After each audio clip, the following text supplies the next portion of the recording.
All right, we'll get started here in just a couple minutes. We're going to let people get logged in. And if you want to ask questions, you can do that in the comments field. We have a number of questions and topics to go through today, but we'll go ahead. Please feel free to tell us where you're from. If you have questions, you could enter those in the comments field.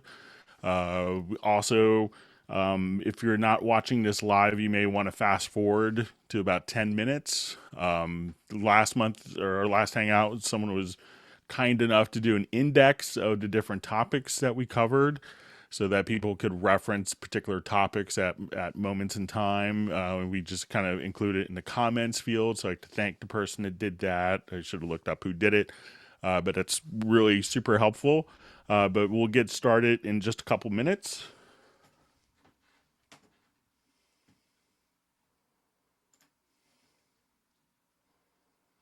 All right, so we have Taylor from Pine Grove. We have Jan from Holland.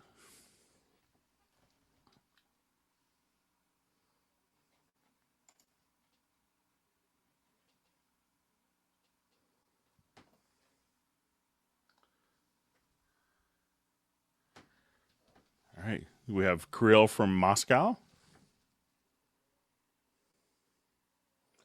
And again, for those people, please feel free to introduce yourself. If you're just getting logged in, we'll get everyone logged in. And if you're watching this not live, you don't. If you're watching this, afterwards, you don't have to introduce yourself in the comments unless you want to. All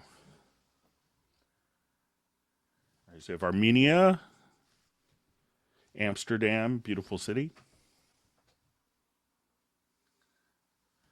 We have Colombia, Italy.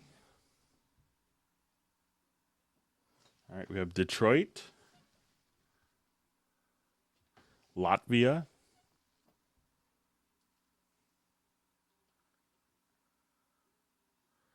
All right, we have Stanley from Poolsville. Good to see you again.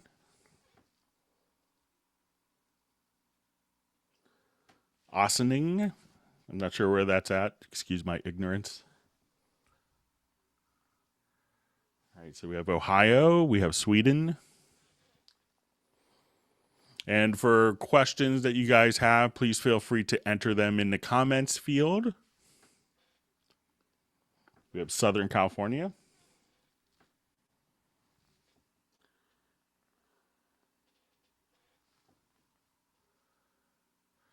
All right, we have UK. We have Steve from Frankfurt, Germany. Tampa, Florida. Spent a lot of time there over the years on business.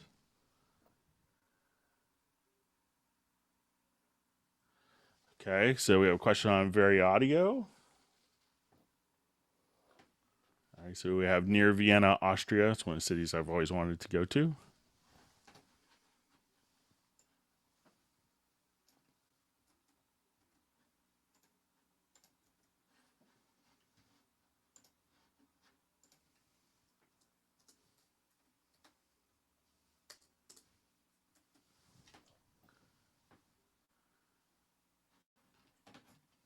Sacramento, Holland again.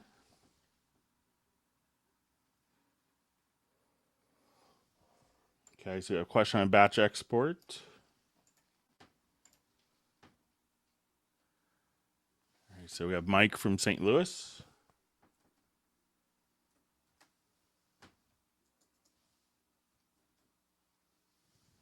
All right, so we have Russia. All right, Bern, Switzerland.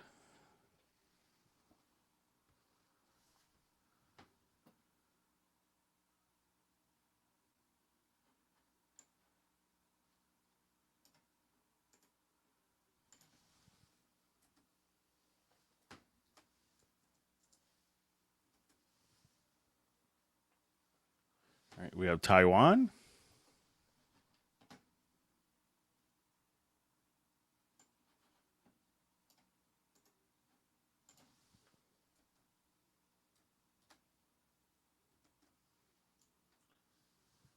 All right, we have Chicago.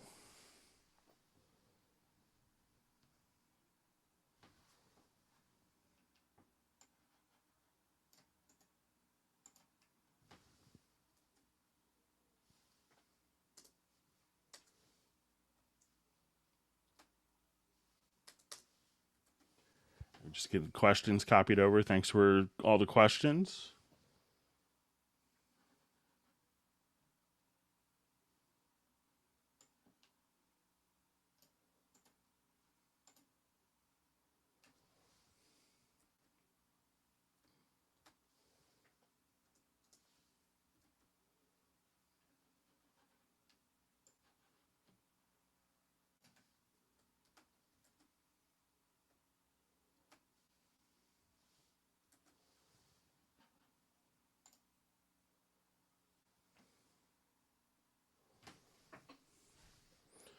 Okay, more questions coming in.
All right, so we have our person from Michigan.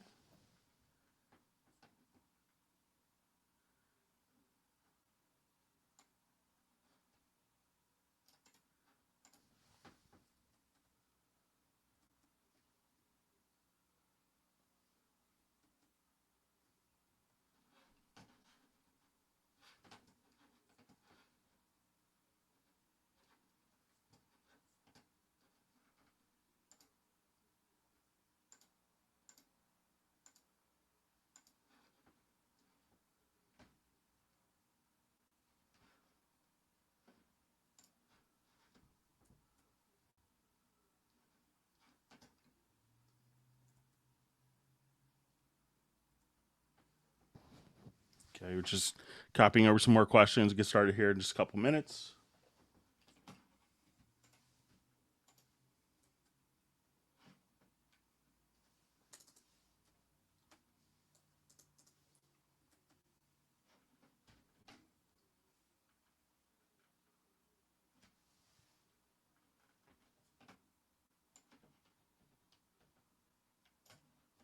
All right, we have Dusseldorf, Germany, India, Hungary,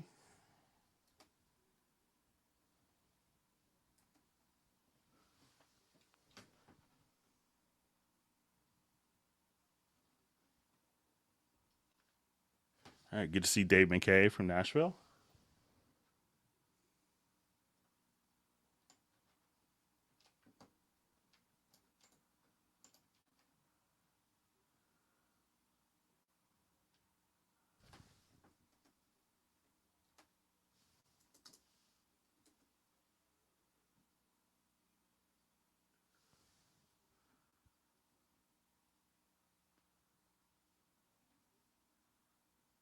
All right, so we have Dubai, Memphis.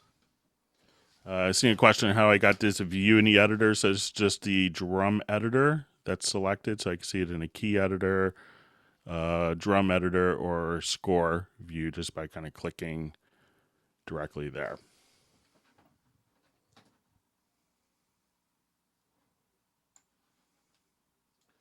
Okay, so I'm seeing a question about problems with the drum tracks in Cubase Elements. If you could tell me what exactly you're having problems with, that'd be helpful.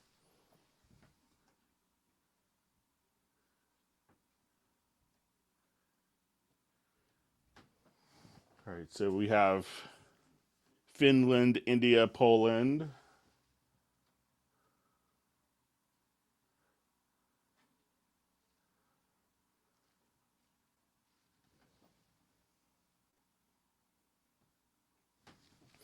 Okay, so we had some questions that were emailed into us. So let's go ahead, as well as questions that were kind of asked within the Hangout. One of the questions that was emailed in was someone wanted to know how to basically copy the velocity data of one part and apply it to another part. And this could come in really handy. I was thinking like the first time I really needed this was I was doing kind of a country project with sequence drums. And one of the, we wanted to kind of get a train beat going. So if we have something that sounds maybe like this, you take, and let's say I'll just go ahead and we could just loop that little area right there. So we can see that we have, when we look at in our drum editor, we see our hi-hat pedal, our kick. Those are pretty consistent velocities, but to kind of make the snare sound like that, we're going to have this velocity pattern. So again, we'll listen to it.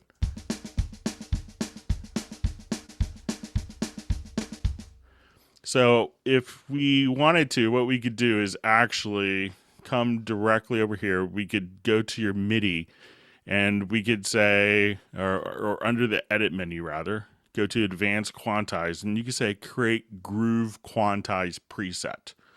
So let's go ahead and we'll just do that. And now we could, when we go to our quantize panel, just right over here, there's a little icon we could click. We could see kind of that groove, but we could adjust percentage values to different components. So if I want the velocity to be linked at 100% and the position and length to be at 0%, what I could do now is, let's say we'll move this over here and I'll just make all of the drums kind of the same volume velocity level here. So let's say if we listen to this, it's going to sound significantly different than what we had before. So it goes from kind of a country beat to...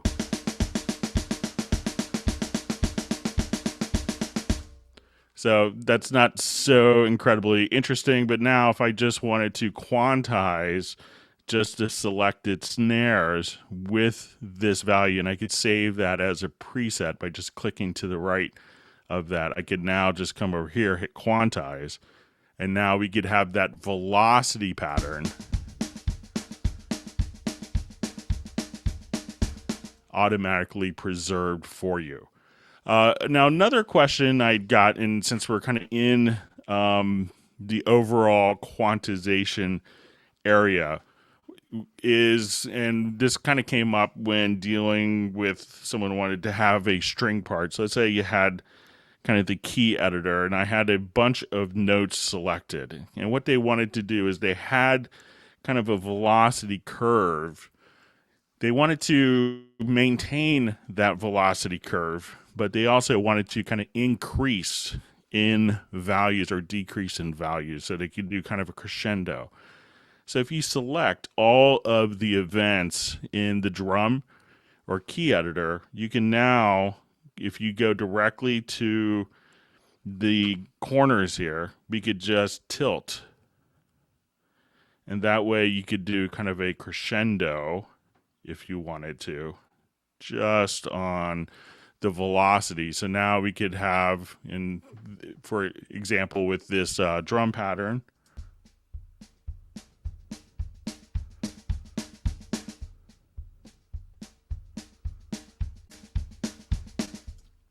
so you could kind of maintain the different velocity relationships between different musical parts, but still increase or decrease. So once you select the notes, you could just come here and tilt, or even just overall decrease or increase the velocity like so. So if I wanted to do kind of a decrescendo, we could just...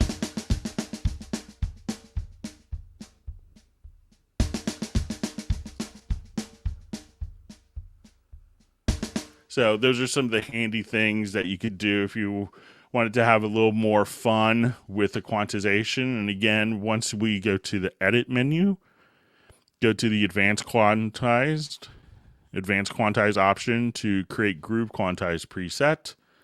And at this point, you could set position and length to 0% and velocity to 100%, save it as a preset, and then you could call that up at any time that you need to.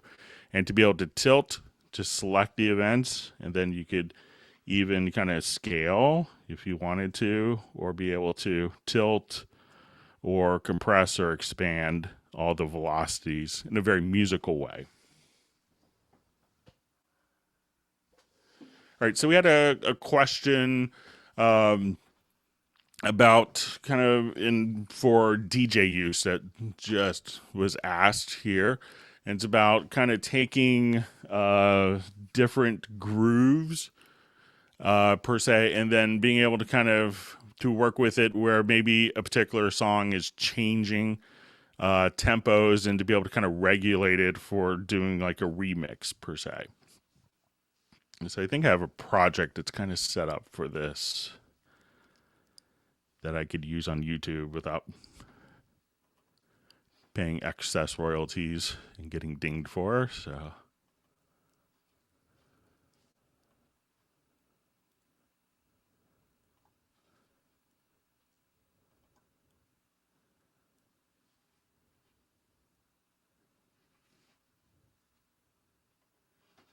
let me just see if I can find this project really quick.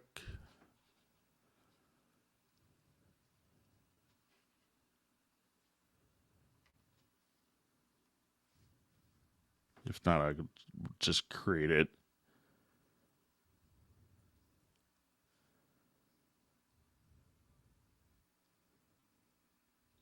Okay.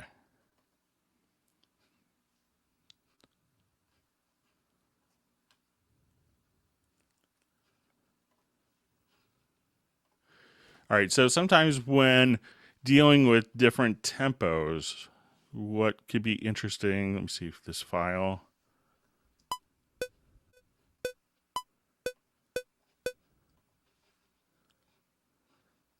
All right, let me just see if I can find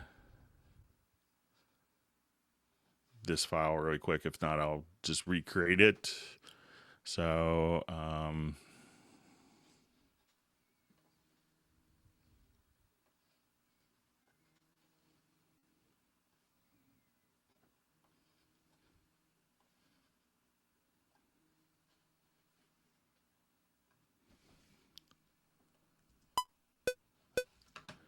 okay, I'll just recreate it here very quickly. Just give me a second. So let's say if I have a particular file and I want to do a mix down on this, I will take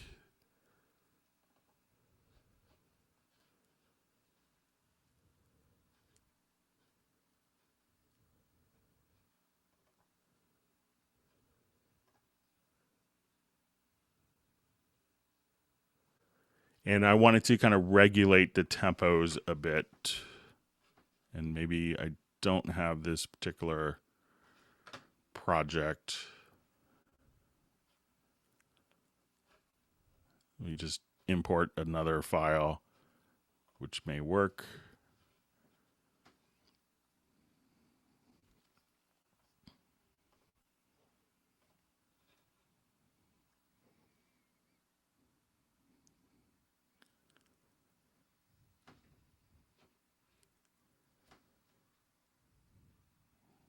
Okay, let me just. So let's say I just have a audio file here. Okay, so let's say I have a particular audio file in my project. And let's say we're playing this. Let me just hide something really quick. Sorry about that. All right, so let's say I'm playing back this particular file. And I'll just turn the volume down on this. Sorry about that.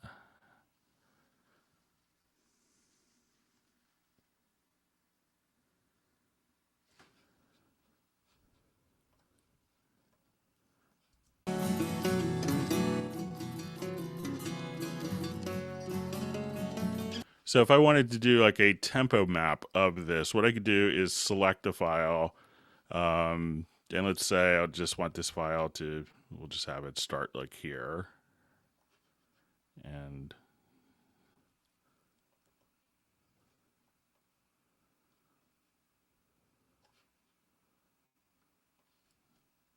so let's say this is our file. And what I want to do is so if I put on my click track,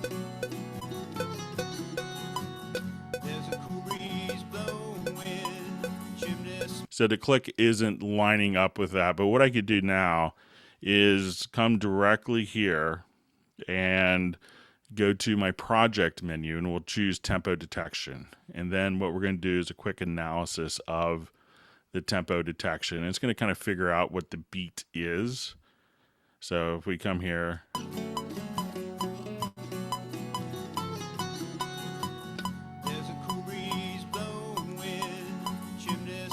so if we were to kind of look at the tempo of this live recording, and I'll just go ahead and move this track up here very quickly. So as soon as I come to this particular track, we can. So what I'm going to do now is to say this is in 4/4 time. And we see that we have the varying.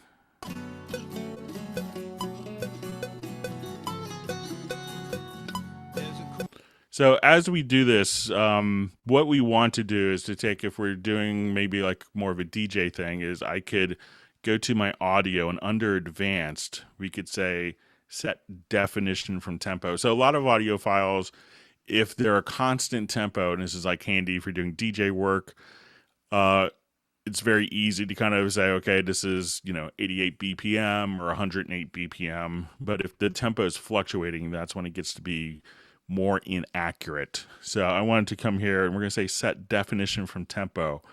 And what that'll do is that will embed the tempo changes of every single beat and apply it to the audio file. So if I wanted this now to be an even 140 beats a minute,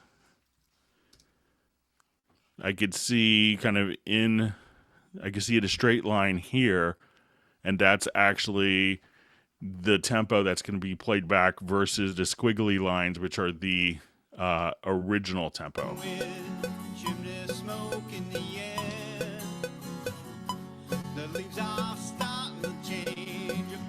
So if I want to be 152, and now it's a perfectly steady.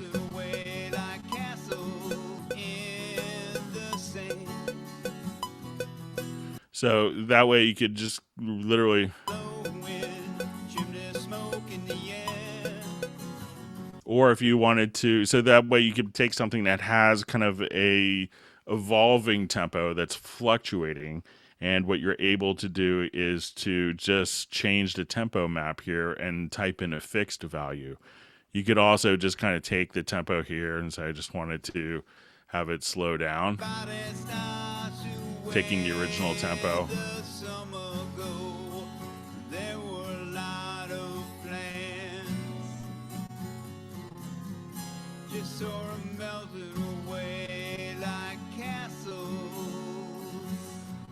And that was like down to 40% drop in the tempo value, and you hear that it didn't sound screwed up. So again, if you do a tempo detection from the project menu of the audio file, and then at that point go to the audio menu to advanced and set the definition from tempo. That way the tempo changes are embedded in every single beat within the audio file, and then we could kind of manipulate the tempo to make it steady, or to make it a little tighter even. So if you want to come here, just like we're doing with the velocities, I can just tighten it up, or kind of whatever you want it to do. So there's less fluctuation. Or if I wanted more fluctuation.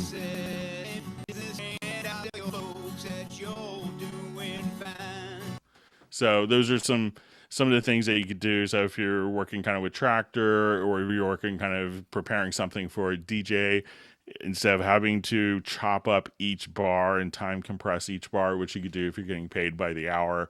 That's obviously way more tedious than being able to take an audio file and be able to work with the tempos that are naturally there and be able to deal with it in a more musical way afterwards.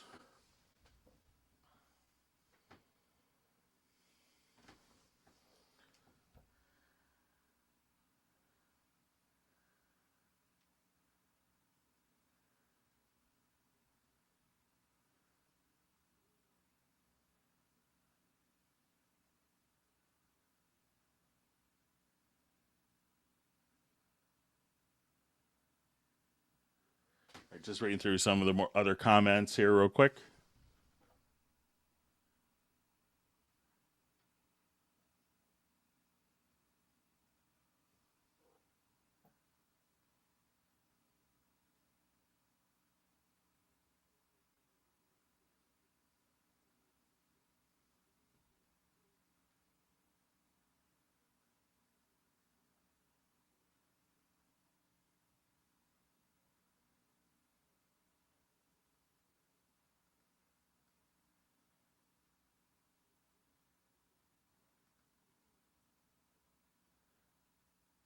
Okay, so let's go ahead to some other questions that we had sent in. So one question I had emailed in was how to set up an LFO for a plugin that doesn't receive MIDI CC data. So there's a lot of kind of misconceptions with LFOs and Cubase, and a lot of people miss that one of the MIDI plugins that we have is an auto LFO plugin. So we can set this up to do a number of different things. So let's say, for instance, I have a bass line. So let's just go ahead and I'll solo this bass line. I could set up the auto LFO to just control, something like, volume range, or if I wanted to do, even, let's come here.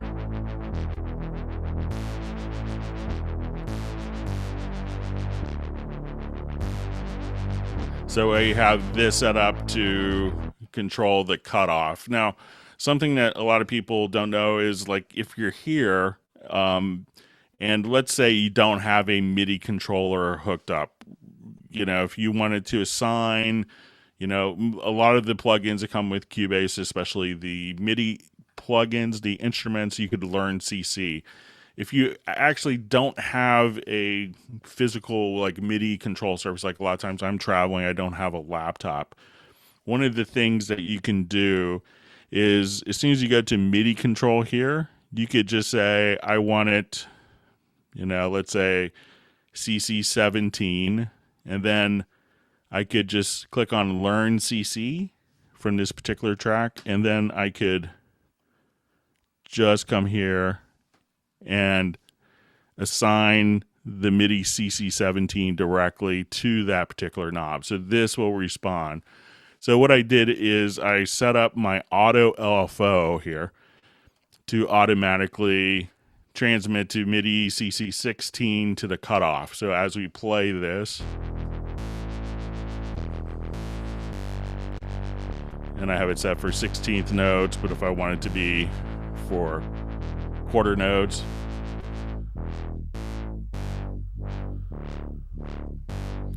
or for eighth notes,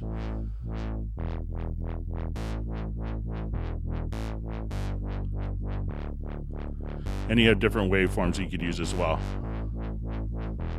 So you can just kind of click here, and you can have different density settings. So this way it's kind of automating something for you automatically. And we could kind of do the same. So if I wanted to take, like, let's say a pad, I could have one LFO that is controlling my panning, and another LFO that's controlling volume. So I could play these two together.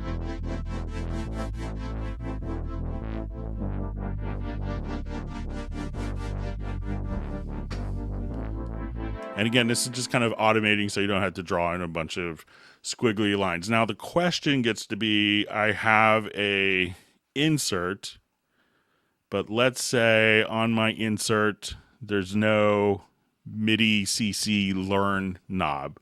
So a lot of plugins don't necessarily come with this. So what you could do is you could actually right click and you could assign on any of the parameters, and we want to assign it to a quick control. And when we assign it to a quick control, we also would want to get a loopback section. So there's like a little loopback utilities. You can get it for Mac or PC. On a Mac, which I'm on here, I just have the IAC, which is the inter-application control driver bus, and it's a part of the Apple OS. There's also like loopback MIDI utilities that are free on Windows. And what we want to do is to go to the studio setup, and under the generic remote, I wanted to have MIDI controller 10, let's say, in this particular setup. I wanted that, and we go to, I'll just show you separately here, under mixer. And then we want to say under a particular track, so say if I want to go to my clap track, I'll go to my glitch drums. And then here we could see our inserts. So we'd say insert 1 dual filter, and then you could set the particular parameter here. So if I wanted this to be bypass. So this way, this particular control, this particular aspect parameter in that plugin is set up to be controlled from this controller message right here. So let's say controller 13. So you want to set the MIDI input and output to your loopback MIDI or to your IAC bus. So this is kind of a way to get MIDI in and out of your various devices. So at that point, we could drive the quick control. So as soon as that is set up, when I now can come directly here, and then we could go, so we have our quick control added here, and let's say for position, and that's going to be on controller 10. So the quick control is sending out to the plugin. We're setting up the loopback. So we have a MIDI track here. And on this MIDI track is where we have our MIDI insert with our auto LFO. So now when I play back and I have the auto LFO set to 2 bars, so now we could listen.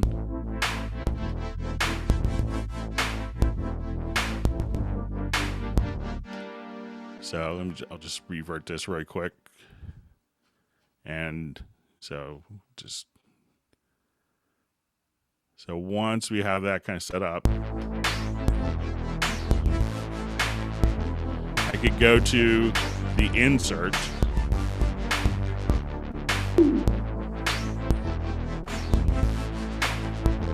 So the LFO on this track is being sent out to the IAC bus, and then that's driving the quick control through the generic remote. So if I just wanted to solo just the drums with the dual filter,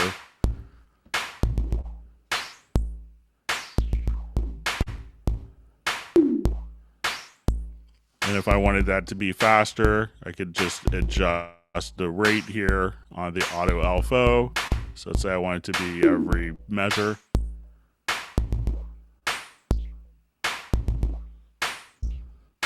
Or if you want to do something like quarter notes,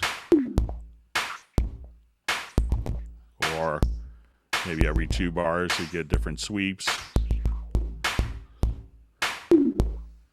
So once again, what you want to do is to set up a loopback, such as the IAC bus, which is part of the audio MIDI setup on Mac, or a loopback MIDI device.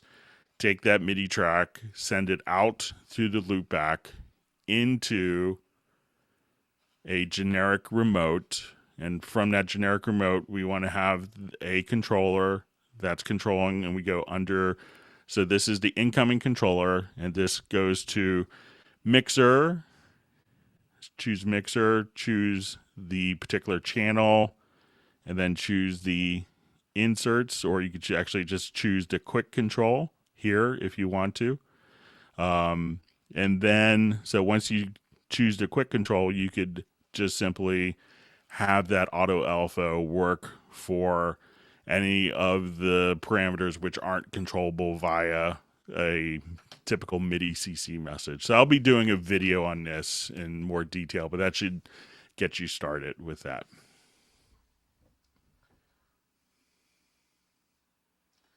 So I see a question, is there a way to assign a MIDI CC message to the tempo slider?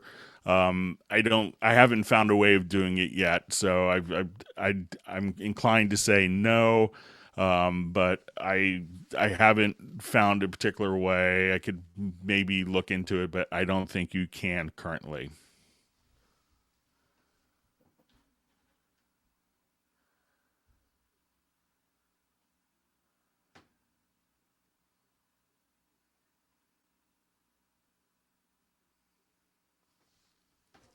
Okay, so we had a question about sampling the feel of one groove agent pattern and applying it to another. So let's say I'll just kind of come over here and let me just open up another project.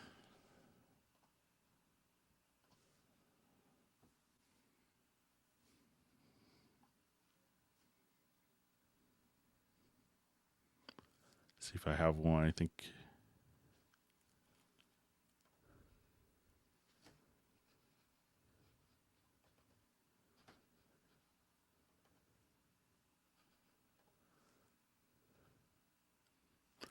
All right, so, taking the feel of one particular pattern and being able to apply it to another. So let's just come here, and I think if we just go to our VST instrument here, we have like an acoustic agent, and I will just kind of set up a pattern here.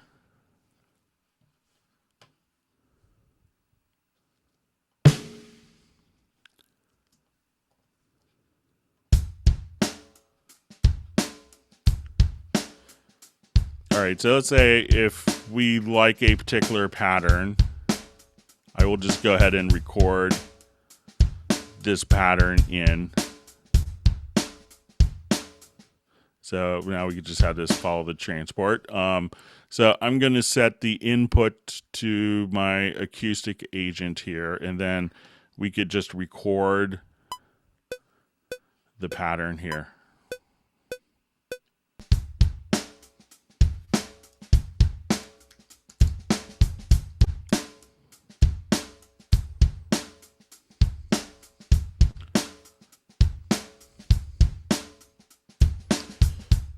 Okay, so let's say if I wanted to take this particular groove per se and have it as a preset, just kind of like what we did before, very similar to the actual velocities. But if we come here to edit and go to the advanced quantize, we have create groove quantize preset. Well, let me just undo that. So what I want to do is to, again, go to edit to advanced quantized. And as we create the groove quantize preset, we could actually see that this would show up directly here in our quantized preset. So if I wanted to look at that, it's also just simply that represents, so we could adjust the position of that feel if you wanted to retain velocities or not. Also the lengths, how many ticks are not going to be quantized. So we could just simply save that as a preset and apply that. Another quick way of doing this is just to take a MIDI part. You could take a MIDI part or an audio event and just drag it directly over into the field with your quantize panel. And you get to the quantize panel again, where you see kind of like your quantize settings here. Just click to the right, Then you could take any other drum part and apply that particular quantize field. You know, as soon as let's say if I take this particular drum part here and I quantized everything, let's say to straight 16th note, we'll do 8th note triplets. And then I hit Q, we could see all these events shift. But now, if I say, okay, I really wanted to apply directly to that particular value, I could now just come over here, select that as the preset, and then just quantize to that particular value. So that's how you could take the quantize from one part, save it, and apply it to another part, whether it's MIDI or audio.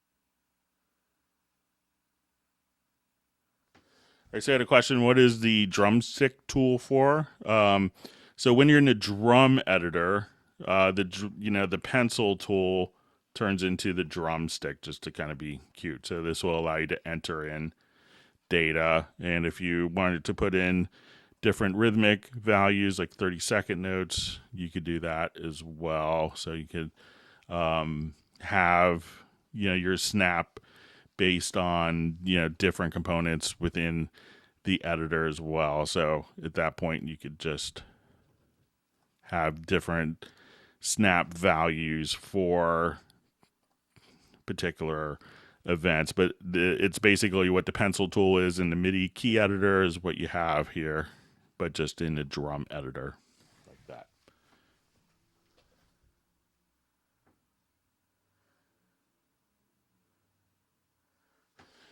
So you're seeing a question on the mix console here, looking for a key command to switch to the inserts and to the sends. I haven't gotten an answer why there isn't a key command for that. I'm not sure if it's overlooked or if it's a design decision, but I haven't found any key commands. I'll take a look again because I haven't looked in 9.52. But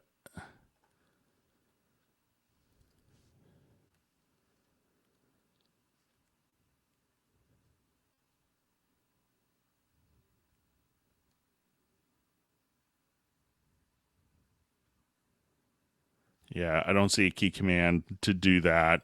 I've asked that before, and I'll kind of ask it again. I think I might be in Hamburg towards the end of this month, so I could bring that up. But I don't think there's a key command to currently do it, so you may have to click with your mouse.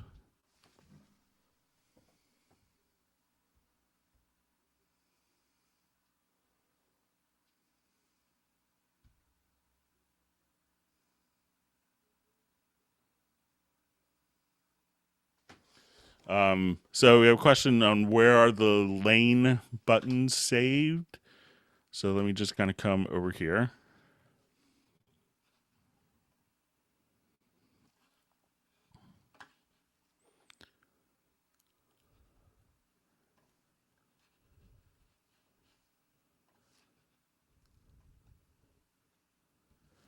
So just set up a quick cycle record here.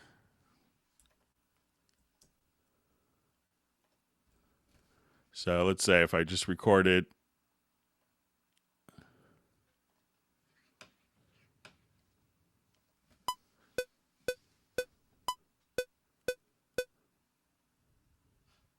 All right, so arm this track for record.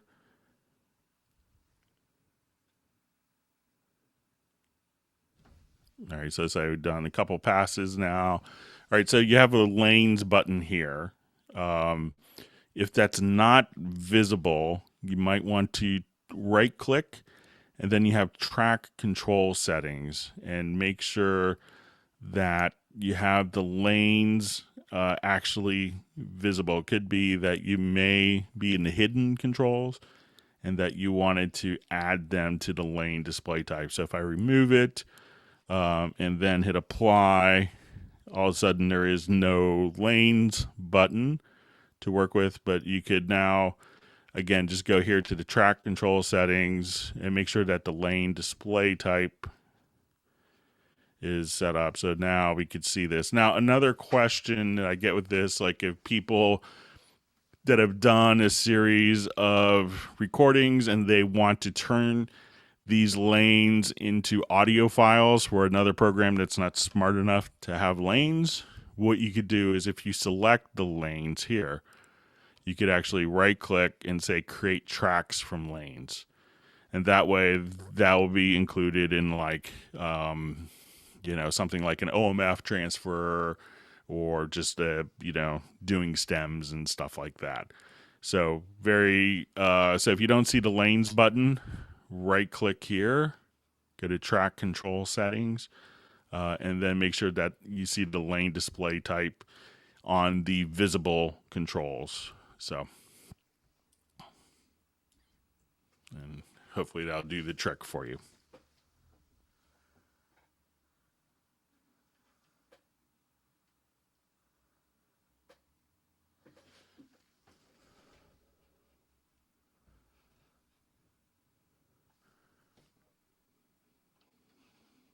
Okay, so we had a question about rendering in place to mono. So let's go ahead and take a quick look.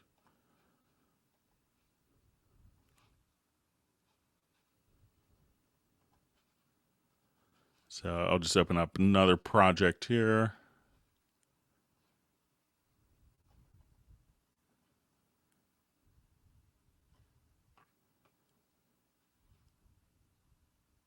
Or I'll just add a MIDI track here, an instrument track.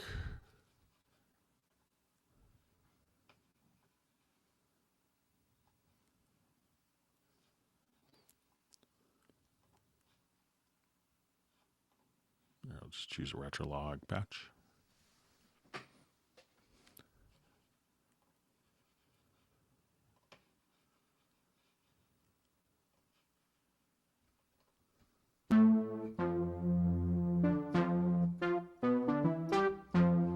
Okay, so I will just do a quick recording here. All right, so let me just take out a cycle.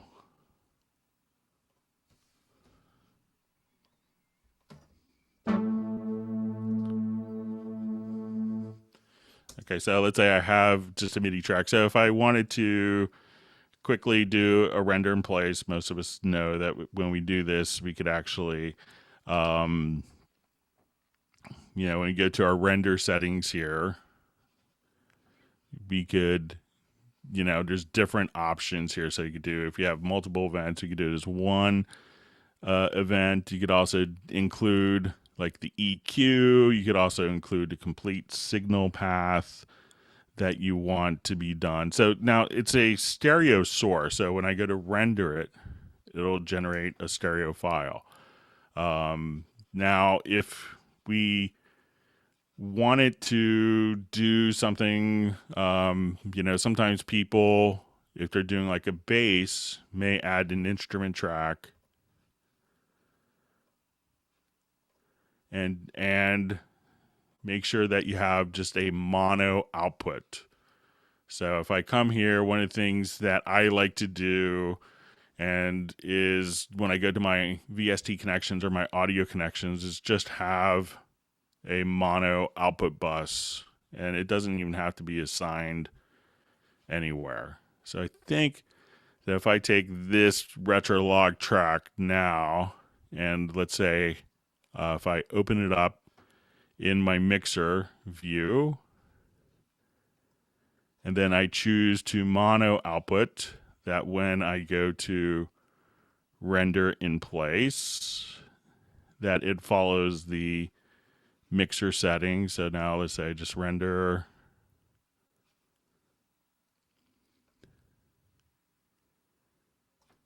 And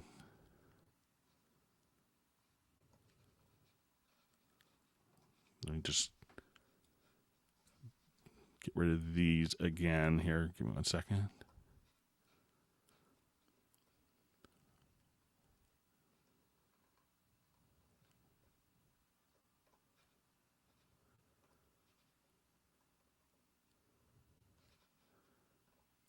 Okay, so now let's see if, since that synth is now going out of a mono output, we'll see what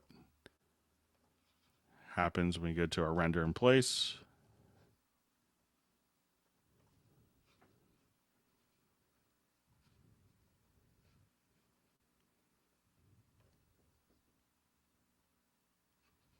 Okay, so looks like still giving us a stereo file. But it also could depend on the configuration. So let's say, I think I may have a project that is, so a lot of times you may get this with drums. So I'll do a new project.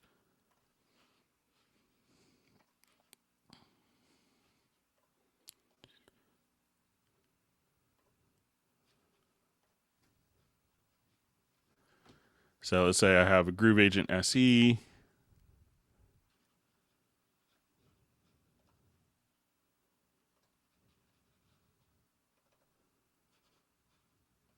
I'll load up a quick pattern. And let's just go ahead and record this. So do a couple bars.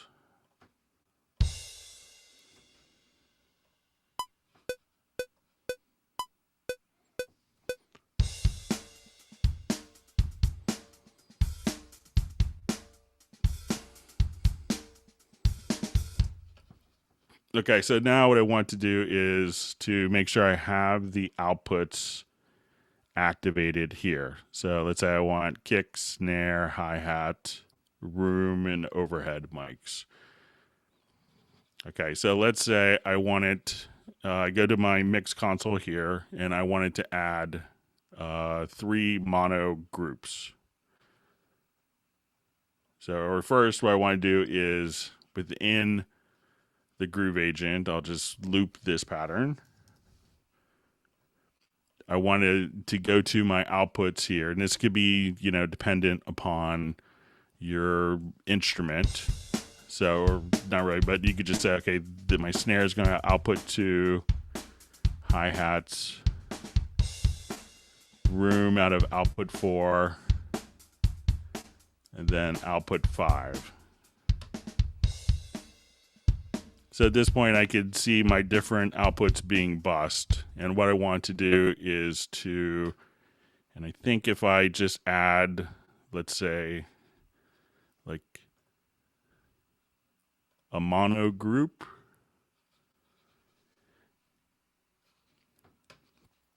and I'll just go do my routing here in my full mixer view. That I could take my kick and send it to a mono out, my stereo to a mono out, and let's say my hi-hat to mono out. But I think I may have to actually send these to their own discrete groups. So let's say I just wanted to add 2 more mono groups. Okay, so in my main routing, you could set this up as a template. So let's say group 1, group 2, group 3. And now when I do a render in place, see if I,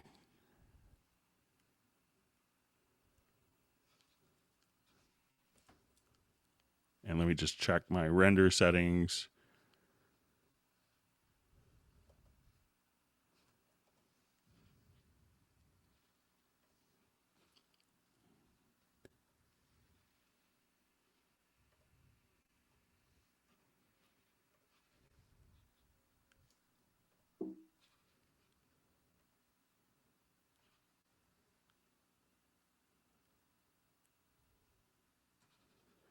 I had done it before somehow, but I think, and even now, if I wanted to take this, I'm forgetting one little step, but I think I did a video on this on how to do it. I'll see make sure that these are all being assigned correctly. So let me just check my routing one more time into full mix console view.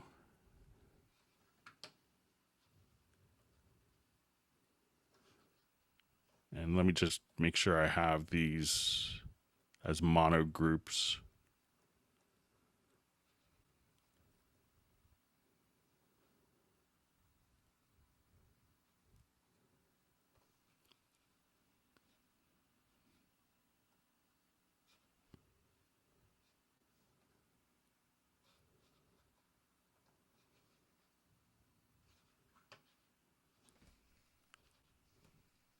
I'll just try it one more time.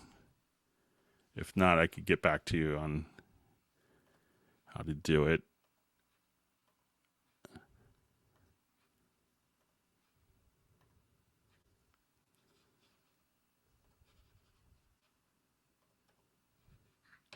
I may have to set the full signal path.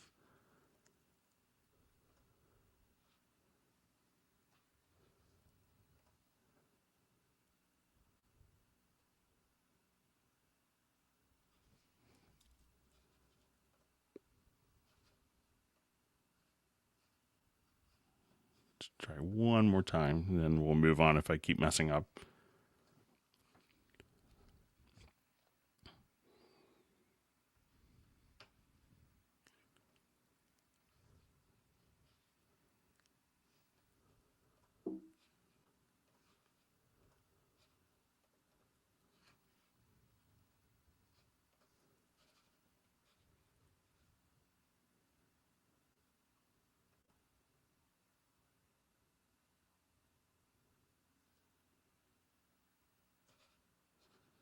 I'm missing one step, so I apologize for that. But I think I do have a video, and I could review that. I can see if it's been posted online, but I think it's maybe been posted.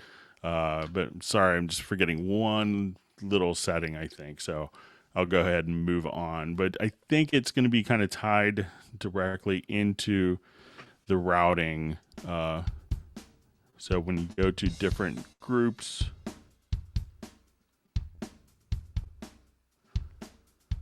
but it doesn't seem to be working as I expected it. So, but I'll review that. And if you want to email me at clubcubase@steinberg.net, I could just play with it around some more to see if we get it going for you. Apologize.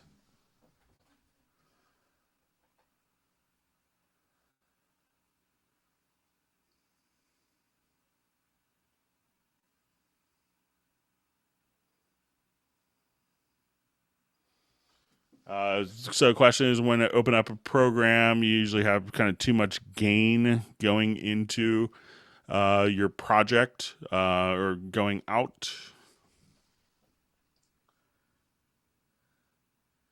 And how can you get rid of the excess feed? So let me just jump to a particular project here.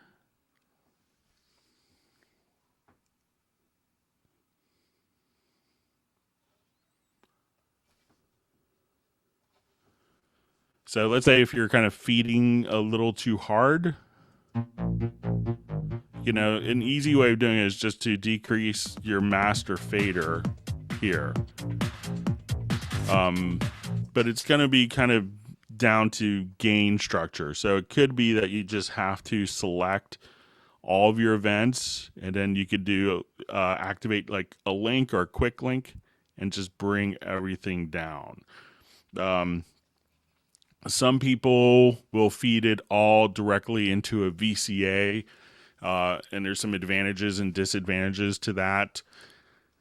The easy thing to do is, you know, make sure that if you're feeding your monitors too hard, you know, you could come over here. Let's just, let's say I'll just undo those changes. So we're playing here. You know, if your gain structure in your mix looks fine, so let's say you're playing this, and that's all looking kind of normal, but your monitors are being driven too hard,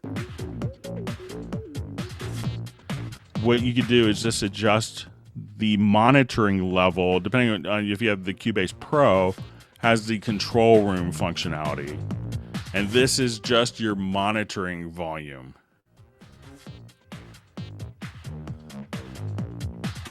But it doesn't affect the gain structure. So if I have this kind of volume down, this is just your monitoring volume. But as I adjust this, we notice that the gain structure here in the master fader doesn't increase. So if you're kind of clipping in your mix, drop your faders, drop your groups, your VCAs, or your master fader down. If it's just kind of on the output for your monitoring stage, just if you have the Cubase Pro version, just use that in the control room. And to set up the control room, what you want to do is to come over here and go to your audio connections and make sure that you have the control room active here.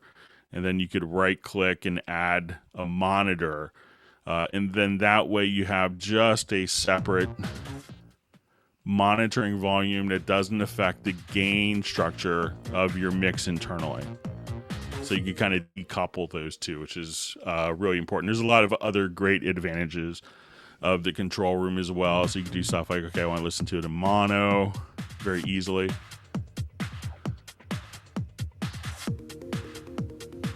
Or stereo. So you can check for mono compatibility, which is very important. In an age when people are listening to a lot of music on their phones or mono tablets, you could do that. So that's some easy ways that you could do to actually have that automatically correlate. So you could decouple kind of the output gain for monitoring versus your internal gain of your mix. And that's a key distinction to be cognizant of.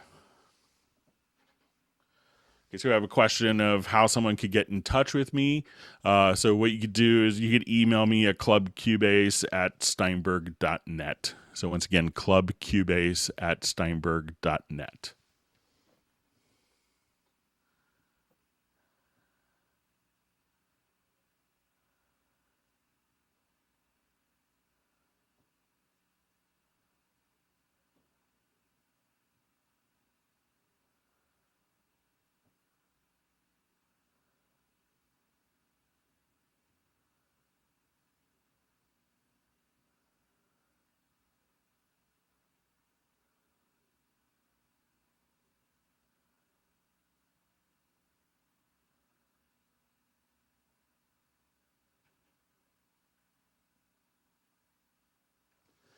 Okay, getting back to just reading a couple of comments. I think I may have figured out where I screwed up.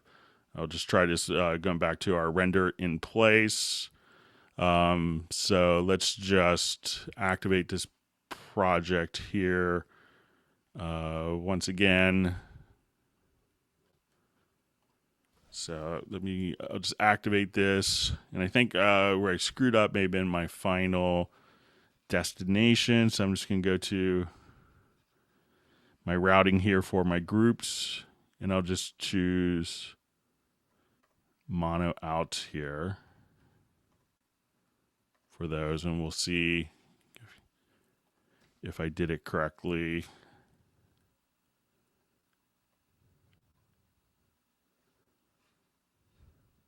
So we'll go ahead.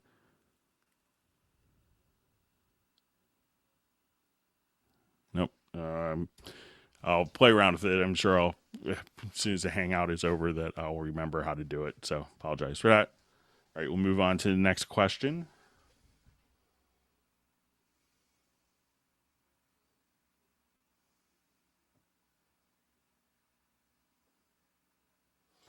So we have a question: can you insert lyrics into the score? So yeah, we'll show you how to do that. Let me just.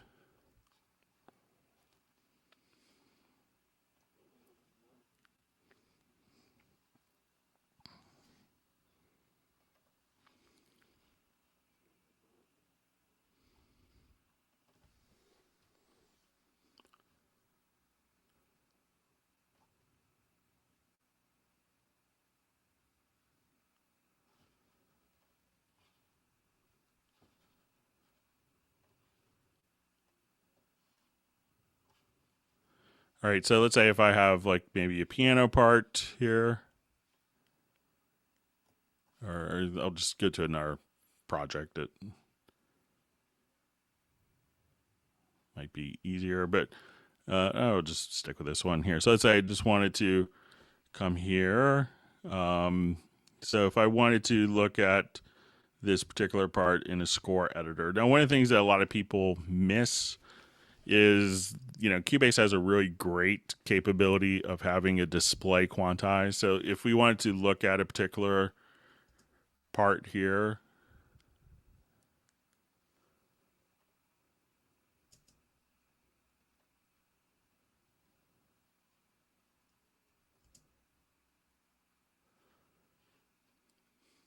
so let me just make sure my connections are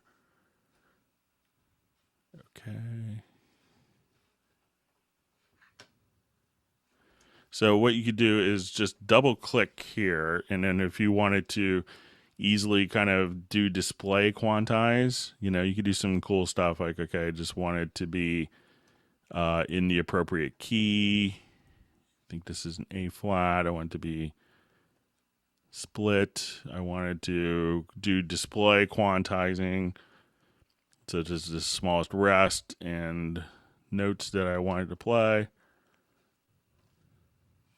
And then you could just have that. But let's say if I wanted to now jump over here and add lyrics, if you go to other, you could just type in lyrics here. And then you could just hit the tab key to go to the next note.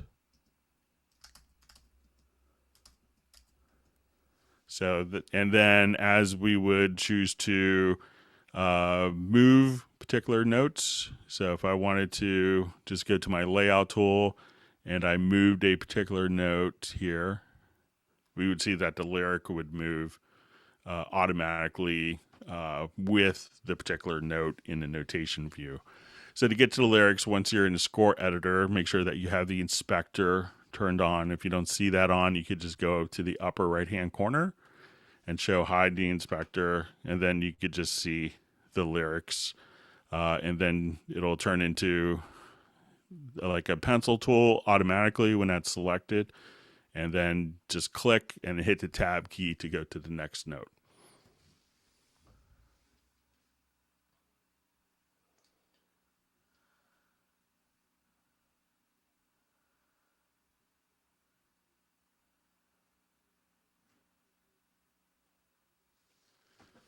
Okay, let me just, someone left me a tip here on my brain cramp moment here. Try one more time on this. See if I get the complete signal path.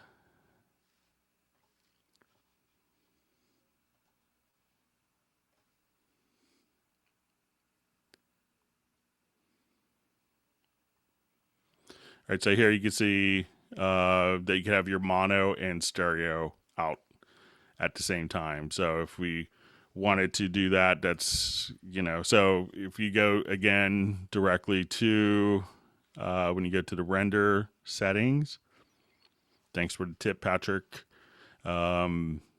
Just kind of choose the complete signal path, and that should be able to do the trick for you. So you can have mono and stereo on your export. I think there's a video I did in the Q&A series. It may not be posted yet, but take a look in the Q&A series. I did a whole video kind of on that particular topic. All right, so thanks, Patrick, for the hint.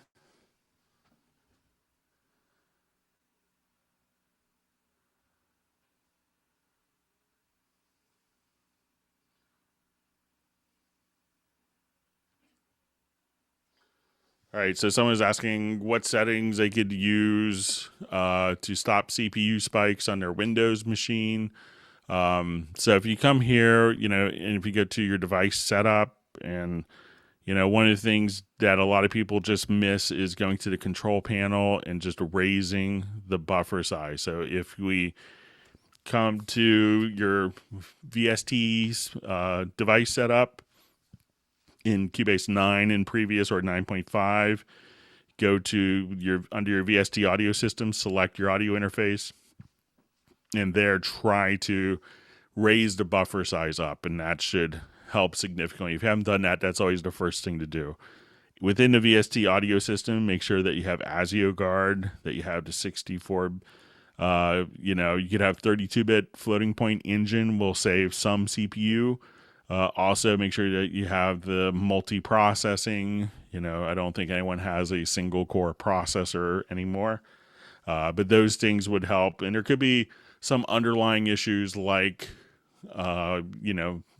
video card drivers that need to be updated or downgraded.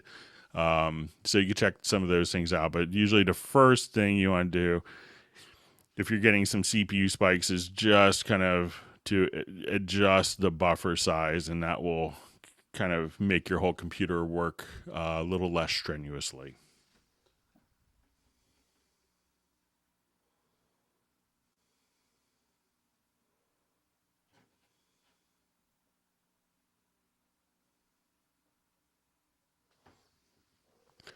So we had a question: is there a way to restrict notes that I'm playing in MIDI to a particular scale?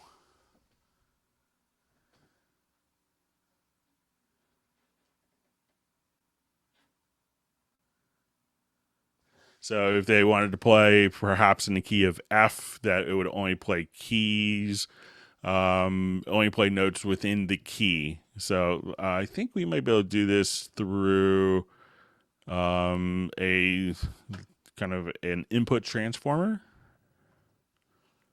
So let's see if we can get it set up here. So let's say we have MIDI track. All right, so on MIDI tracks, we have this little squiggly line here, and this is an input transformer. So this will allow you to take kind of incoming MIDI notes and be able to process it as it's being recorded. So I'm going to set it to local settings. So let's say I probably want to filter. Let's see if we could do this.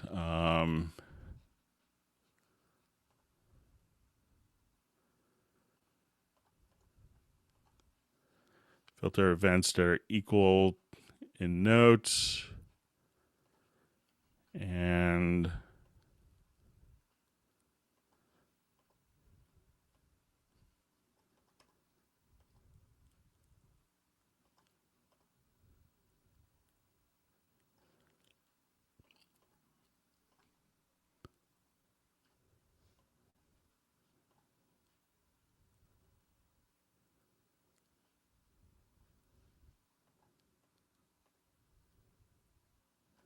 see if we can set it by scale.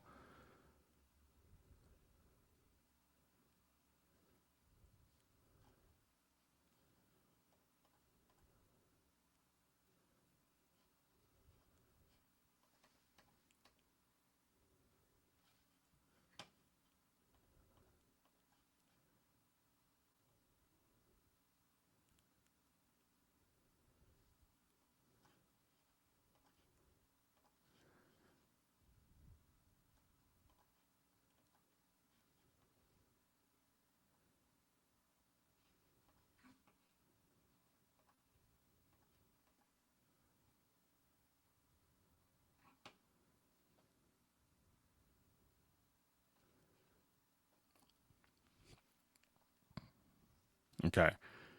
So if we set this up here on our MIDI input transformer, so let's say, and what we've done is we're going to say we want to filter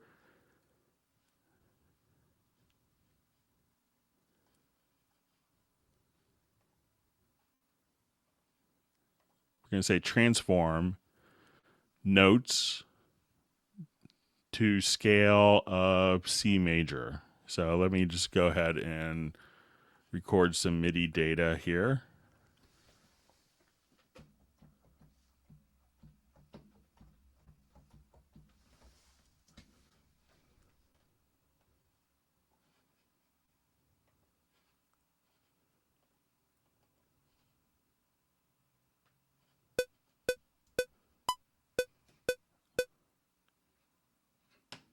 right, let me just...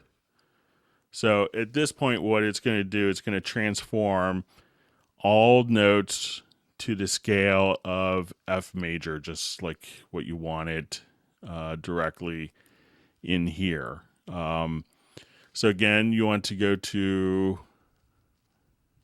just see this project is acting up a little bit.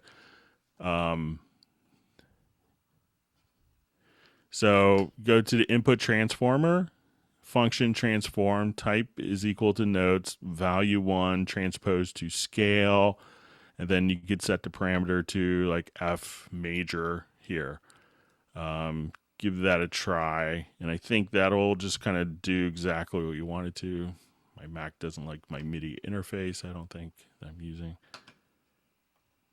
Let's see if it wakes up here.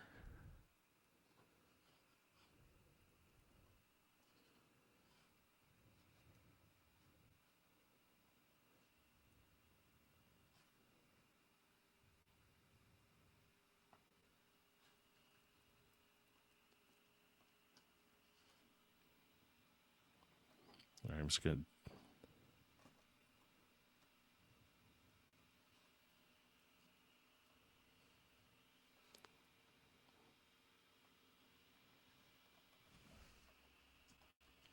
Okay. Let me just do a quick force quit on this. And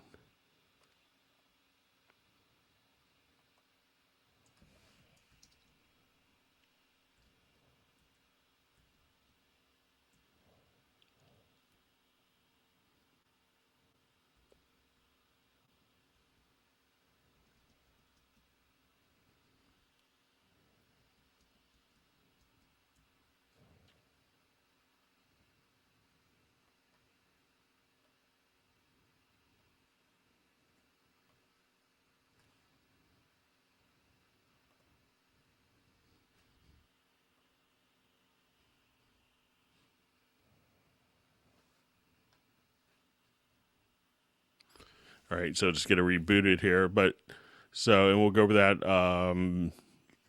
that input transformer.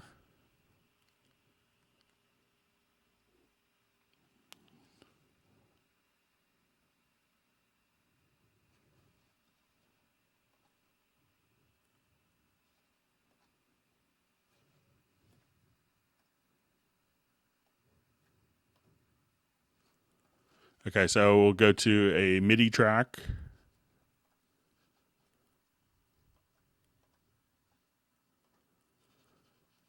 Okay, and then what we want to do is just come right here. We can set it to local, so transform notes, and then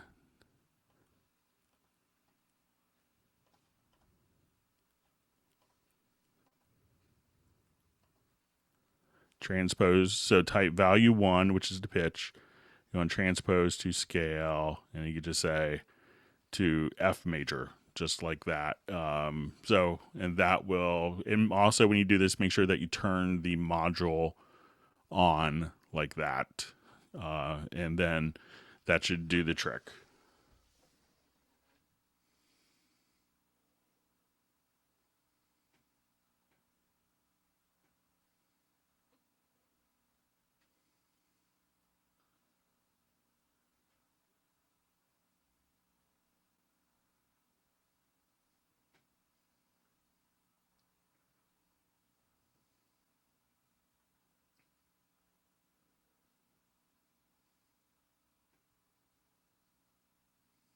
So I had a question, someone that's just kind of starting off and buying Cubase, buying their first Cubase. They're not, says, I'm not a mixing engineer, I just want to create. Can I do so with Cubase Elements, or should I bite the bullet and get Artist or Pro? Whatever level you start at, you can always upgrade to, you know, more capable versions. You know, I would say if you're doing, you know, you could try the trial version for Cubase Elements and see what it feels, and see if that feels like it's going to meet all your needs. You know, Cubase Pro, for a very first time user, it has everything you could possibly imagine basically in it. It can be a little overwhelming for a first time user. So some people will, look to get into, maybe the mid tier, which is, the Cubase Artist is a great kind of midterm solution. But if money is tight, you can do a tremendous amount with Cubase Elements. If you want the full featured everything that you'll never outgrow, you could go with the Cubase Pro. There's obviously, if you're just creating, there are some really creative tools that you could do in the upper versions that can make your creativity realized a little easier. So depends what kind of commitment you want to make financially and what kind of commitment that you want to make time wise. But you could treat Cubase Pro as a very simple tool as well, and know that you always have all the capabilities that you could ever and a solution to any problem that you might possibly run into.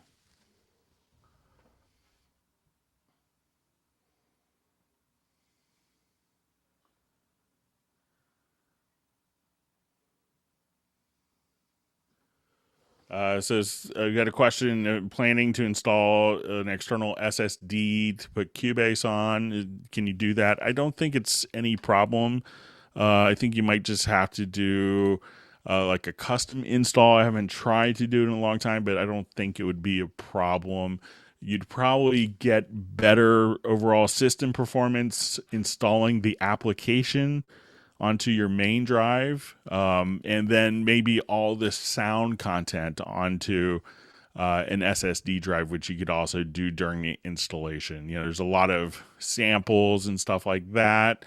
So I don't know, a lot of people, will install the application on, and that's kind of what I did with my personal studio. Is I installed the application on one on my smaller drive, and all the sound content is on a separate, distinct drive.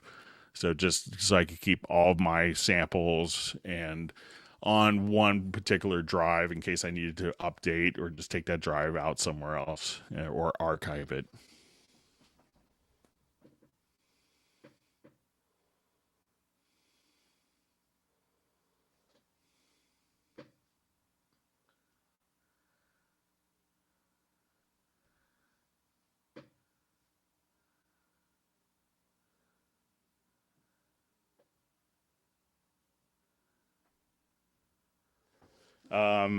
So we had a question on for the song lyrics. Can you show it in the arranger view? So let me just jump back to a project here.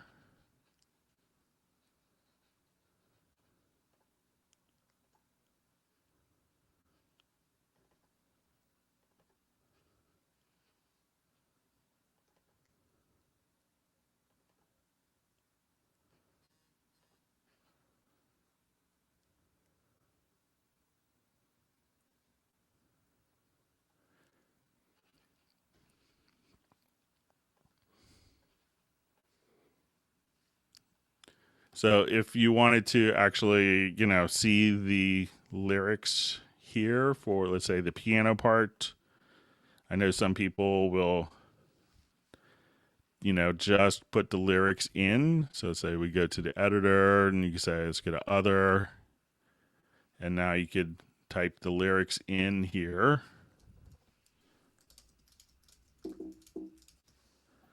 So that's one way of doing it that people I've seen do. So you can see the lyrics here. Another trick that I've seen people do, if you wanted to see it kind of on the project window, is to add a marker track.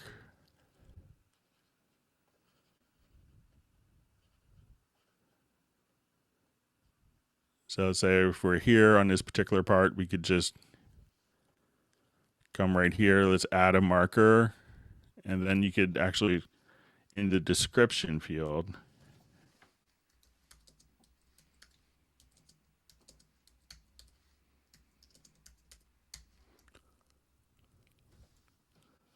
see,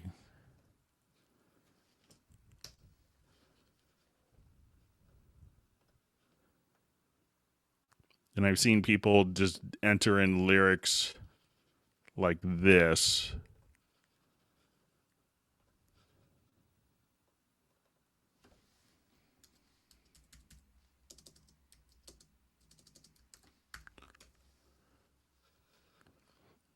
So, and let's say we just kind of come here.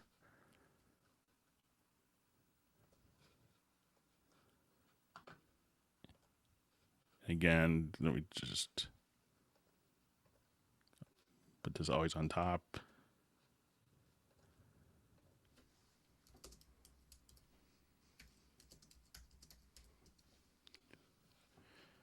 And this way, if they, wanted to navigate to different parts in the song by a lyric, you can just simply see in the marker track, and you could colorize the marker track so it's really obvious when you're doing this. At that point, you could just simply have kind of the lyrics as a marker track directly on your project window if you wanted to. And I think you could even, customize it a little bit, like if you didn't want to see the marker IDs. So, and you could just see that particular lyric laid out for you on the timeline or other notes. So,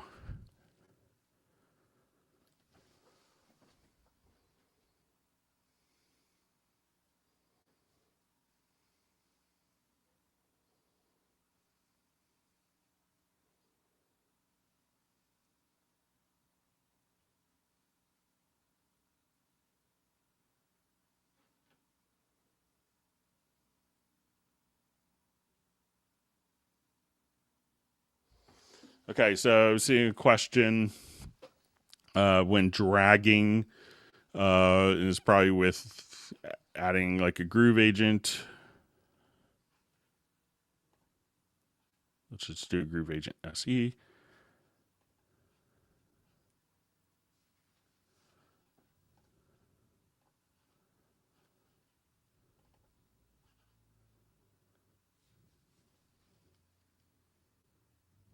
All right, so, and then sometimes when you drag a pattern, you may get a message that's like this.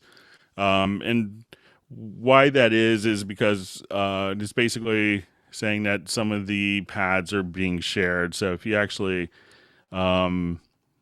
just click here to Omni, let's see if we, so if you click right here in the Groove Agent 4, you could basically, it's that there's some notes, because you have different notes for patterns. A MIDI note that can trigger the pattern, or a MIDI note that can trigger a MIDI note that can trigger the pattern, or a MIDI note that can trigger the instrument. And sometimes those will overlap on large presets with lots of different samples. So if you just set this to Omni, that will actually give you a separate port. So you'll see, like for the MIDI outputs, you can see Groove Agent, different MIDI ports directly there. So just turn on the Omni, and that way you have like an A and a B port, one for patterns and one just for different velocities, or for different sounds rather. Sorry.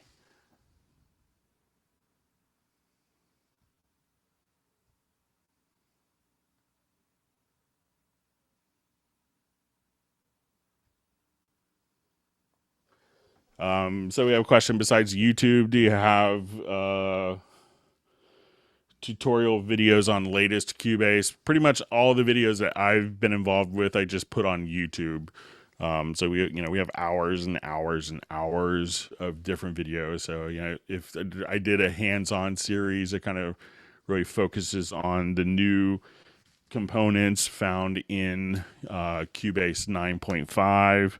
So, but we pretty much want to make sure that as we're doing all of our different things, that it's going to be on YouTube. So We do have third-party companies that do tutorial videos that do that as their business. But everything that I do, I put on YouTube for the benefit, and hopefully, so people could learn things about their investment that they've made in Cubase.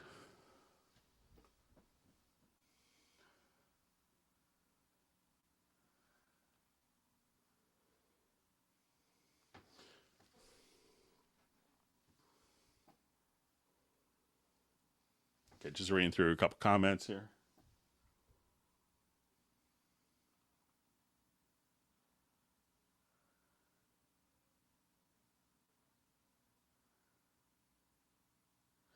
All right, so we had a question and our comment on this, like, having a how do you have a video track or an audio track that's in mono, and what's the best way to add an effect on it?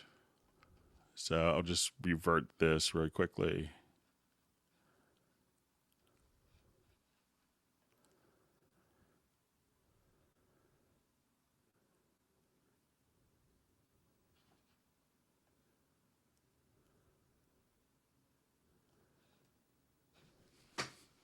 All right, so if we come here, so I get this question a lot, and it seems to be a lot of confusion where, let's say if I have my vocal here on a particular track, and I'll just kind of kill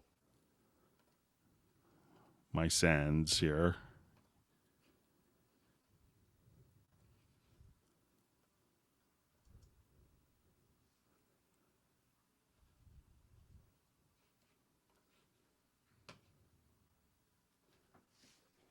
All right, let me just check my connections here. So,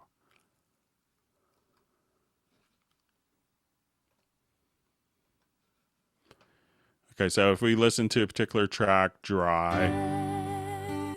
At the ground, not a sound. So it's, it's a lot of, maybe it's the use of other programs, but it kind of the inserts follow the channel width, which makes sense. But people, when they go to put on a stereo effect as an insert, then it turns out to be mono, which is, makes a lot of sense for signal flow. So, to add this quickly, so let's say I'm playing back here.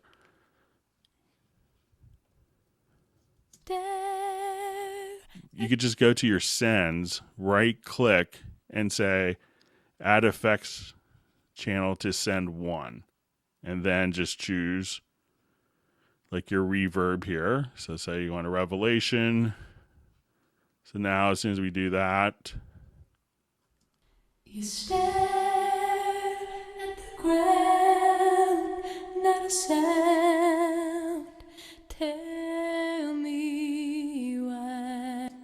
So that way you have, you just right click and add an effects channel. It takes the same number of steps as adding an insert. So, and this way, if once you start getting into, surround or even ambisonic stuff, it's handled appropriately. So, the inserts will retain the channel width.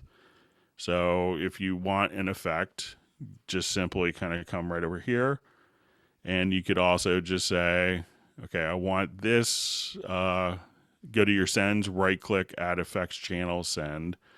And at that point, you just have your stereo effects. So, and that's, a proper way of doing it. I know some people want a mono stereo switch, but if the source is mono, some of the processing should go on in mono, and some of the processing you want to be in stereo. So, turning a mono track into a stereo, doesn't really solve a lot of the problems if you very specifically want a mono process on it. So again, click here, or just go to your sends, right click, add effect send, and then that could be in stereo.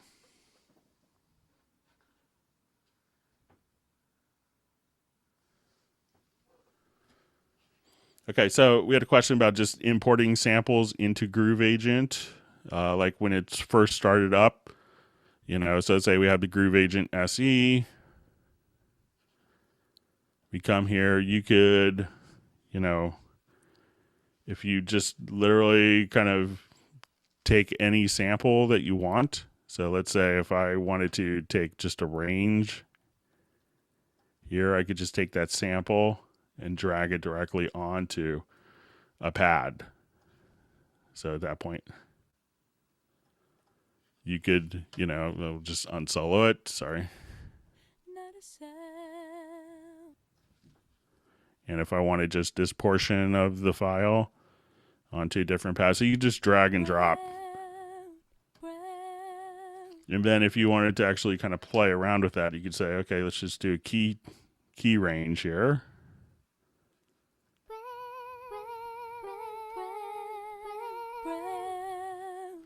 So you could just kind of change the key range.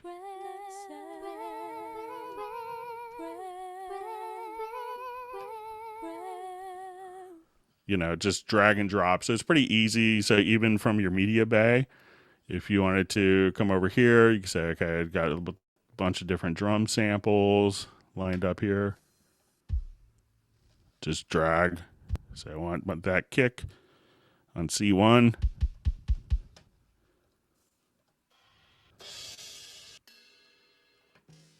I want that snare on D1.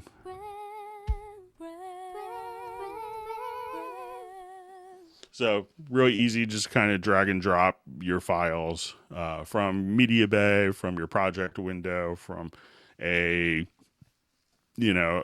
range selected portion of audio, and it'll just kind of do that. And then you're also able to come here and edit.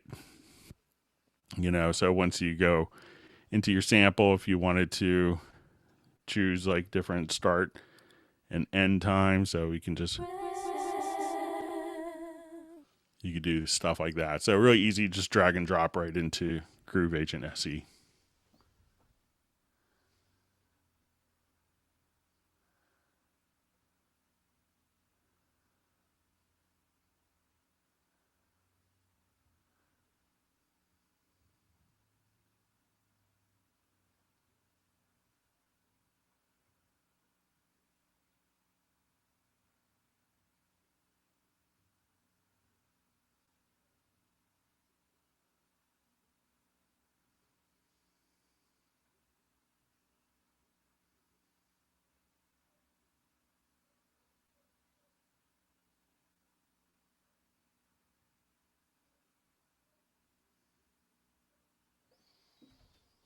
So we have a question. Can you export your Cubase track into other DAWs? And which one, in your opinion, works the best? I haven't really worked with any other DAW. But all you have to do is, like, if you do an export audio mix down, you could come here and you could choose to just, if you do a channel batch export here, you could just say, I want to take my outputs. I want to take my group channels, my effects channels, my instruments, my VST instruments, my audio channels. And this will make equal length audio files. And we saw a question, I believe it was maybe from Taylor earlier, about how can we, does this include the inserts and EQs and channel strips? This will include it. And if you didn't want it to include it, you could go into the mixer. And, you have these bypass. So you can say, I want to bypass my inserts, my EQs, my channel strip, or my sends directly there. So by default, it'll be, the effect sends will be rendered as their own files as well. So once you go to your effects channels, they'll be rendered as separate files. So the inserts, EQs, and channel strips can be applied, or you could globally turn them off or turn them off, per channel if you wanted to. But those are included in the batch export. So once you have all the files kind of lined up as, equal length stems, where you have like the same beginning and end and it's one file and every file could be imported. I think, I don't work with other DAWs, but I think every program can, take all the files and say start them at their origin time or start at the same time on different tracks. But I think that you get better results and more capabilities with Cubase than with any other program, obviously.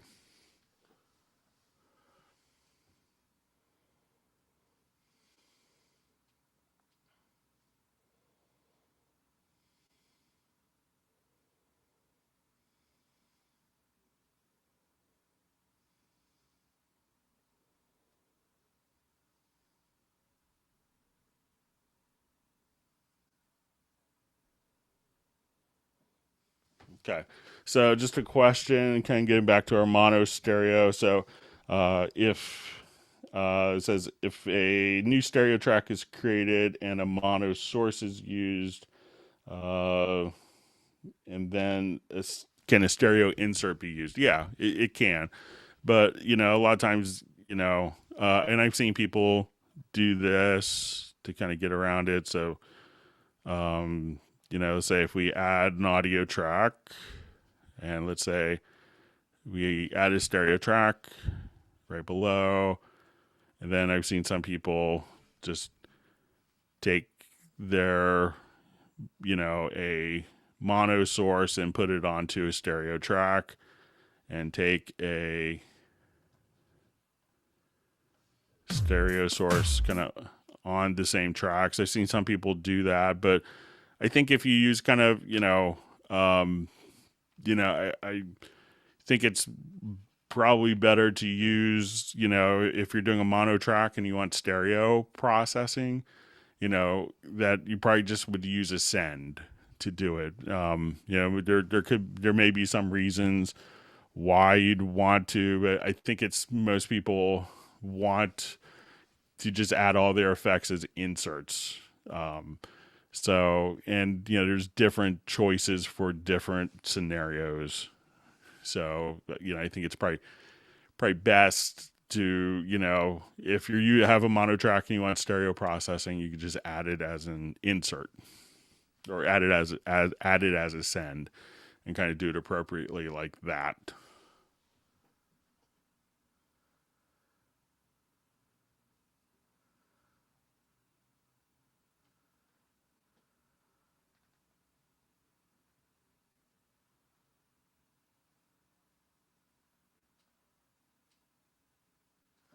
Okay, so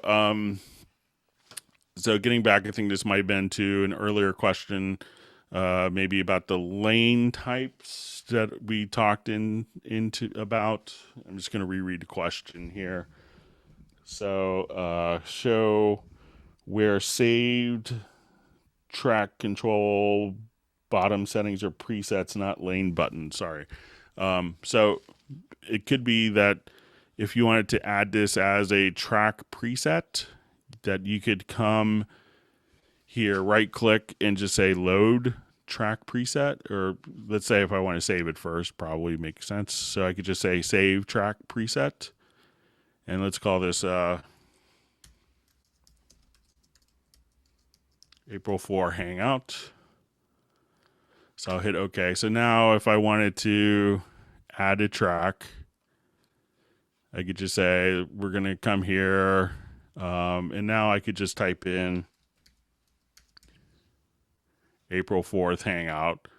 And these are going to be stored probably automatically in the media bay. So, and I can see where this, if you're using, if you're transferring this to another computer, you might want to just go into user.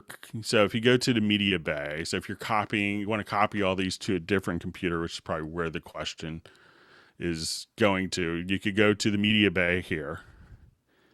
In the lower left-hand corner, make sure that you have the file browser activated.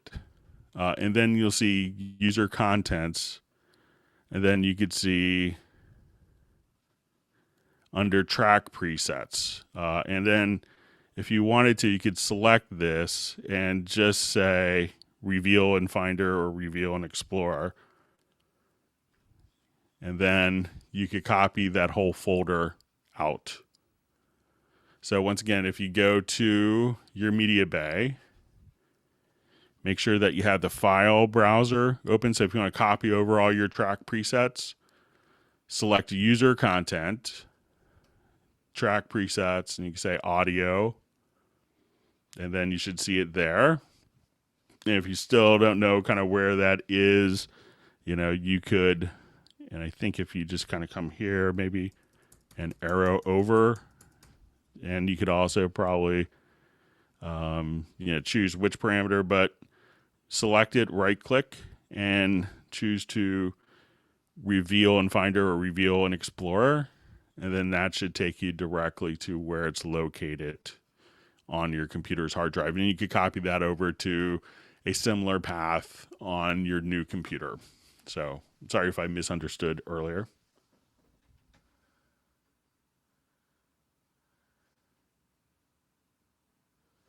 All right, so we had a question about nudging MIDI events by the quantized value. So I think there's a video that was just shared that just recently on the Q&A series, but we'll show you this as well.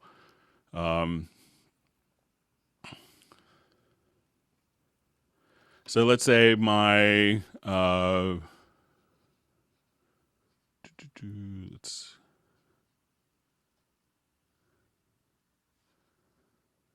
come over here. So let's say I just wanted to use for. All right, so probably need to just right click within the MIDI editor and make sure the nudge palette is active. And let's see.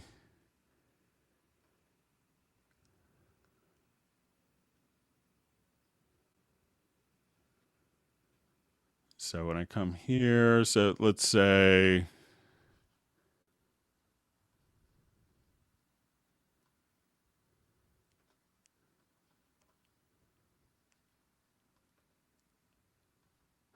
all right, so right now we have it set to use quantize values.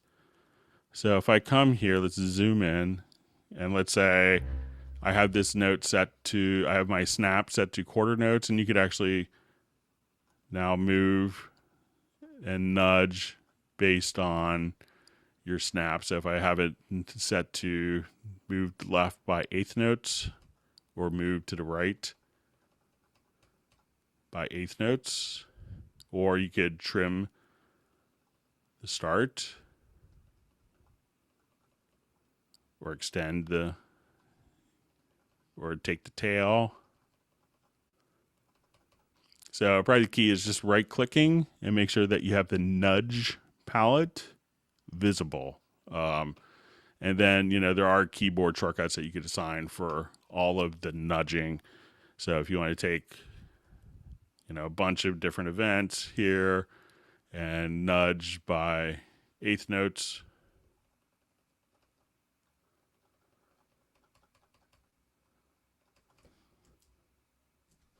So again, within the key editor, and I think this also carries over directly into the lower zone editor as well. So make sure you have your nudge palettes here.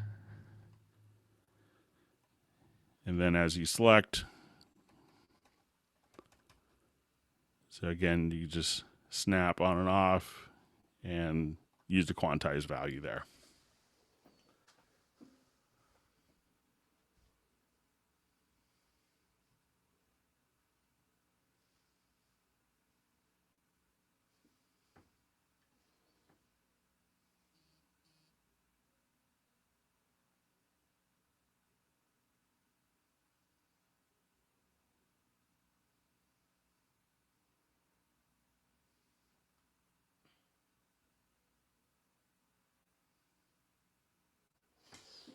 Okay, so we have a question. Does Cubase have kind of a vocal multiplier plugin?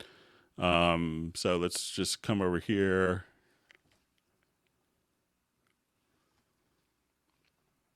And it's a great plugin a lot of people aren't hip to.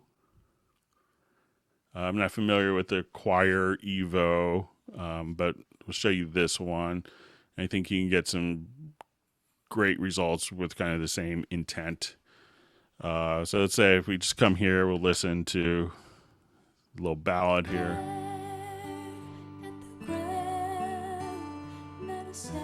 So if I want to come here, I'll just go to my sends. And at this point, I wanted to, we'll add an effects channel. And under modulation, there's a great plugin called Cloner.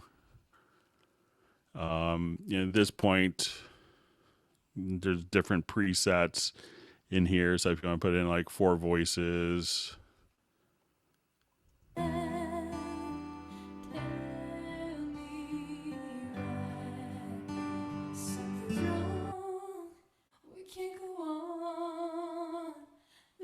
So go ahead and bypass it.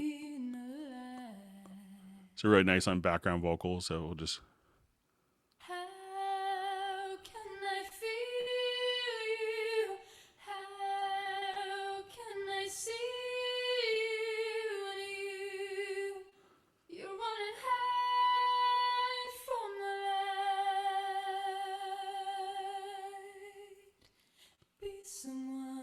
So here you could detune like, 4 different elements with delays on each one. So if you want to just kind of listen to that in context here.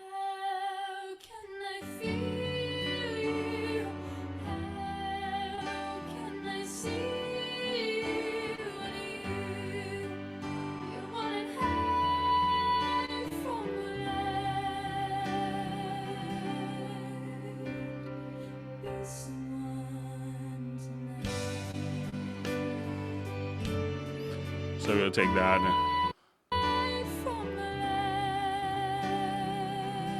and you could automate.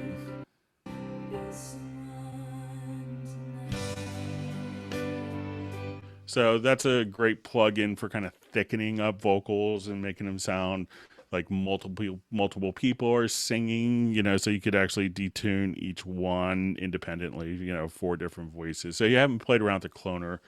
That's a great plugin to work with.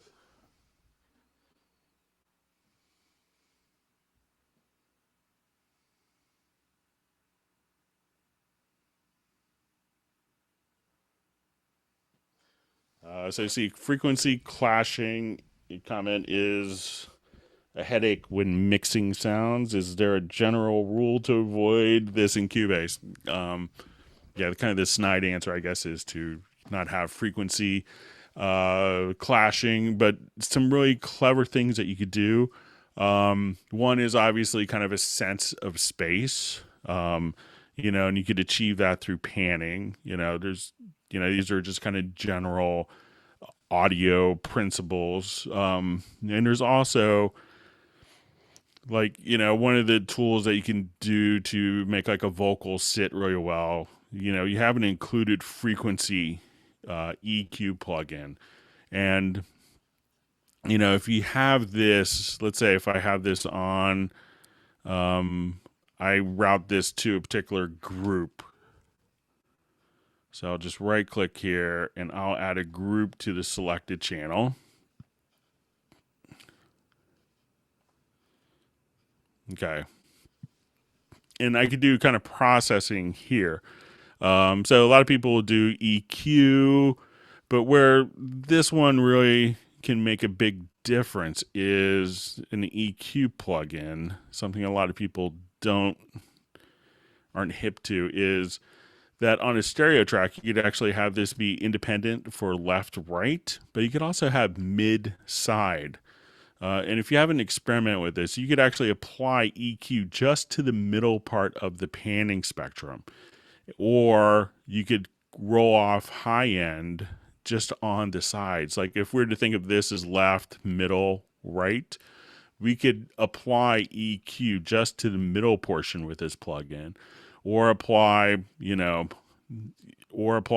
processing to the left and right sides with this particular plugin. So that's a great tool that sometimes people, when they want the vocal to sit better in a mix, is just simply getting, being able to do just a bump, in the middle part, for intelligibility, without it kind of clashing with elements that are on the side. And you could come here and adjust the Q for that as well. So if you wanted like a very narrow bump just on the vocal frequencies, and what's even cooler is like you go, okay, if the song's in the key of G, you could actually just come here and type in like G3 and hit enter, and that will take you to that particular frequency. So being kind of cognizant of, and you'll notice that like over the years, great composers and great arrangers and great studio musicians know how to not get in each other's way and where exactly they fit in the mix. So arrangement can be really key. So sometimes it's better to fix the problem in the arrangement as opposed to fixing it during the mix down process when and obviously we always don't have that luxury, but sometimes like I see some people, everything has to be stereo, and yeah, we want it to sound big and wide, and then they realize that sometimes when everything sounds big and wide, that nothing sounds big and wide. So sometimes elements that work great in context of a mix, you may not like how they sound directly when isolated. But the goal is for it to sit beautifully in a mix. So those are some guidelines. But check out some of the processing like on mid side on the frequency part of the EQ. So you can check that out.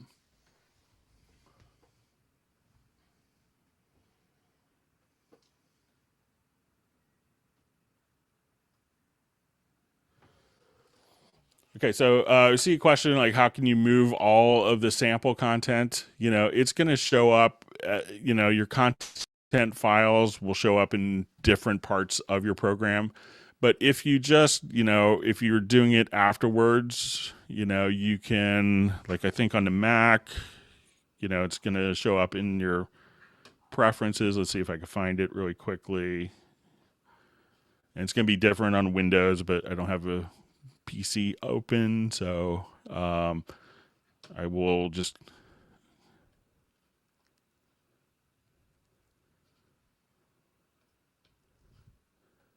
so I think if I hold down my option key, we could just say, I think it's under maybe library.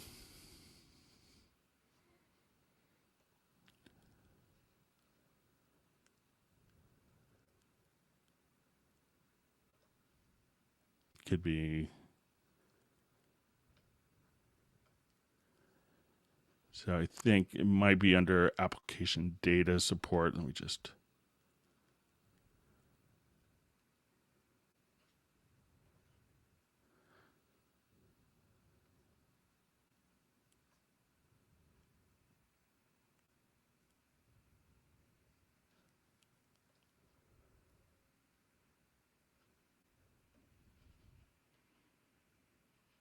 So here it's going to be under content.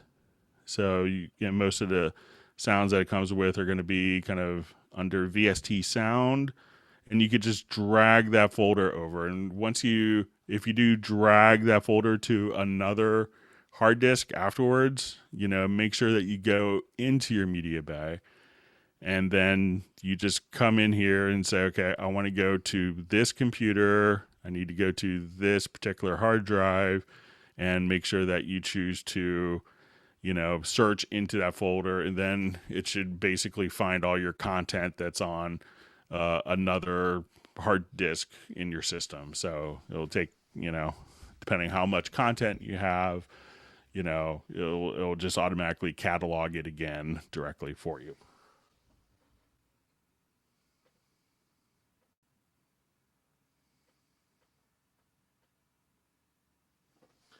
And one thing, getting back to our choir question, this could be kind of maybe dealing with vocal harmonies. So, one of the cool things that we have in Cubase is the ability to take like a piano part here, and under the chord track, I could just kind of come here and we could create chord symbols. And within Cubase, you could have this concept of a chord track. And if we have a chord track selected, you could actually come here, select a range, and from the audio menu of Cubase, just automatically come here and say generate the vocal harmonies. So now I could just take kind of these files here, and these will generate.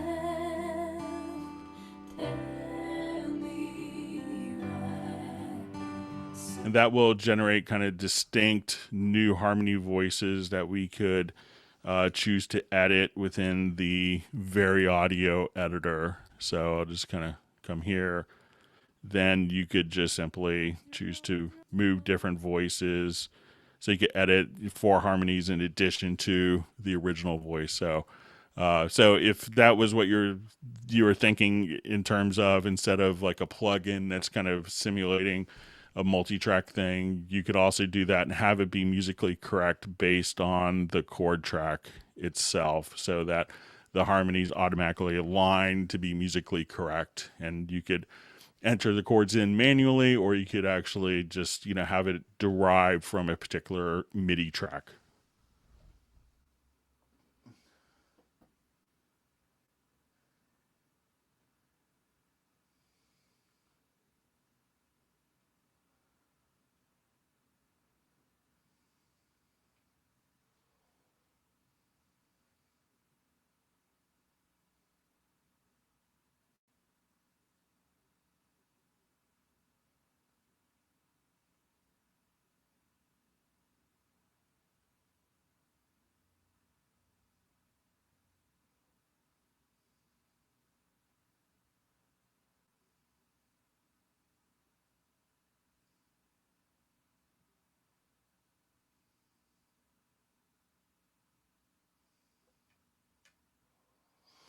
Okay, so I'm just seeing, just going through some of the other questions. We have some very audio questions that we will, I'll go through in just a couple minutes because we had some other ones as well.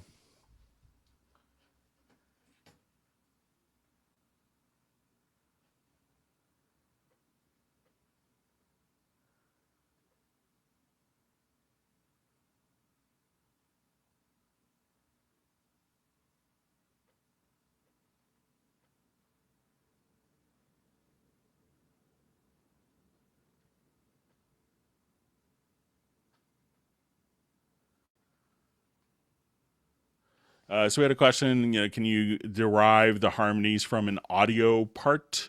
Currently, it's set up to kind of figure out the chord track from MIDI automatically. Maybe we'll see something in the future where it could do it from an audio part, but there's obviously a lot of variables, and I've seen a lot of tools that try to do it and not very well. So. But a lot of times, if you have an audio part, you could have someone send a chord chart that you could enter in manually quite easily in a chord track.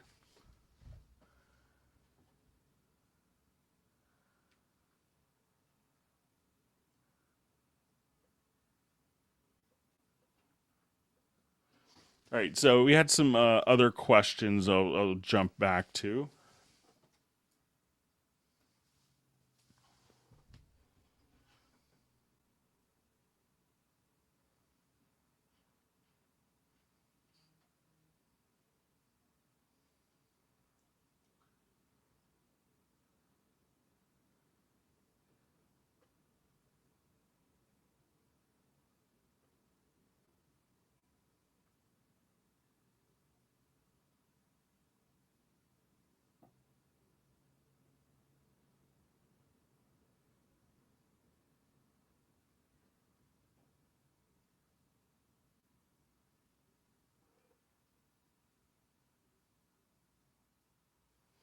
Okay, so just read through a couple of questions.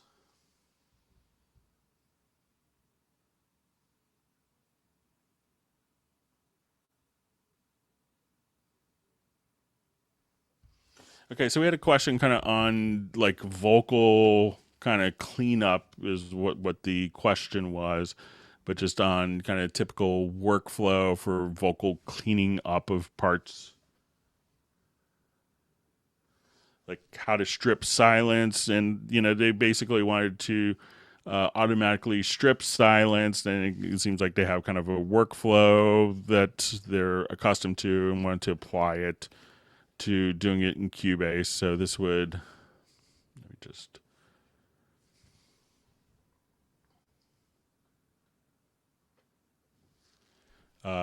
split silence, adjust clip gain, stuff like that. So let's say if we have a vocal file selected, we can go to audio, and I think it's going to be under advanced, you'll see a detect silence function. So if you wanted to clean up some of your vocal parts, you could actually at this point just say anything below that threshold, you could automatically, and you could, just kind of compute and automatically process and split up quite easily just like that. So you could set various thresholds. And if you now at this point wanted to take each phrase and be able to adjust kind of the volume, so you could do this independently just by grabbing the center line. And this is kind of pre-fader.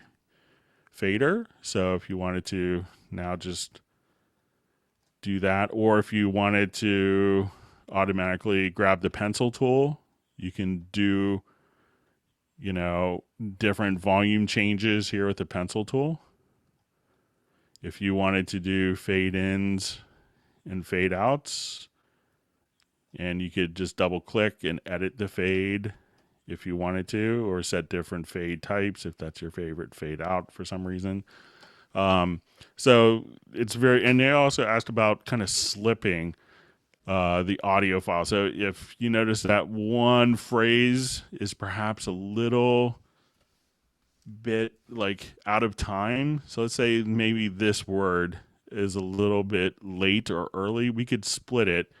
And you could also just grab, another way of doing it is just to select the range here, and you hit see if I remember my keyboard shortcut, Shift X. At that point, it could automatically be split. So as soon as we grab that particular tool there, so I'll make it a little larger. And one of the cool things you could do if it's late, if you hold down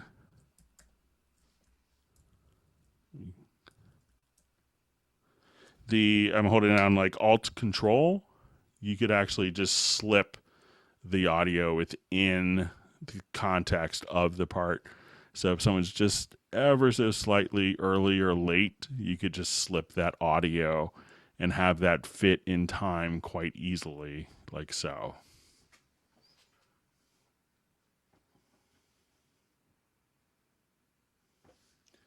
And then again, kind of going to Vary Audio. So we'll take a look at Vary Audio as well. We had some questions on that. So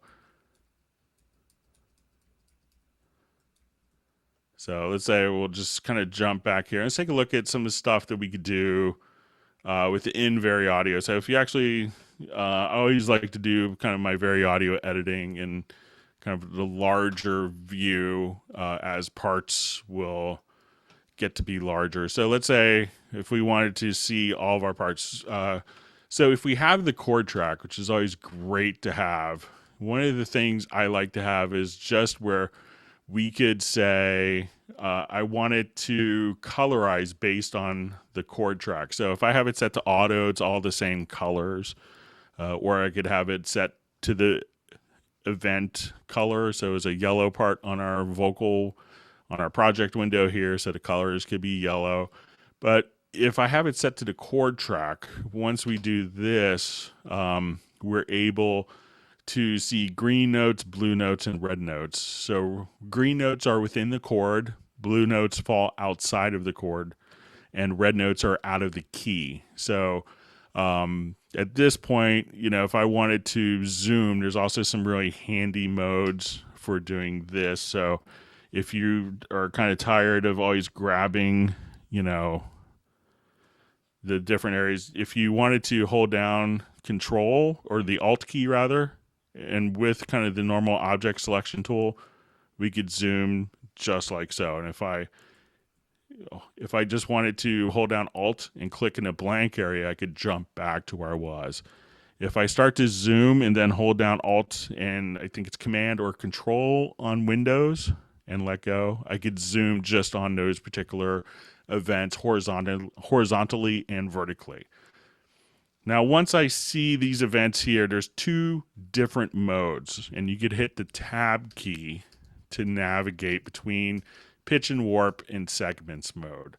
So and a lot of the work you could do, so the program will actually, figure out kind of what the segments are based on, the natural pitches of notes as well as kind of the rhythmic capability. So if I wanted to just listen to this,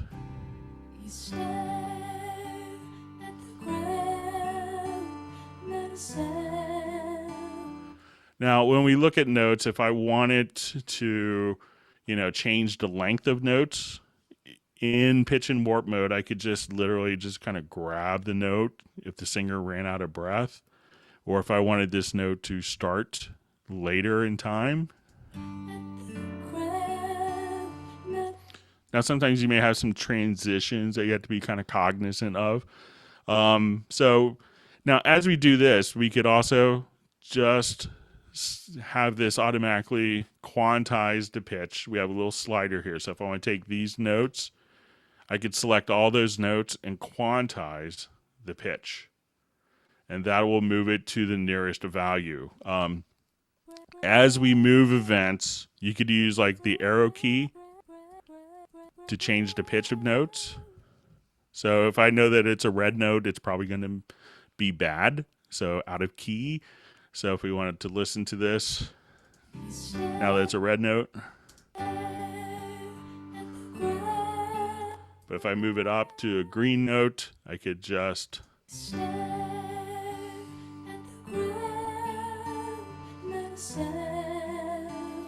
So now also when you have different kind of transitions, like as people scoop up into notes, if I wanted to place an anchor right there, I could double click by going to the top and then just kind of bringing this up.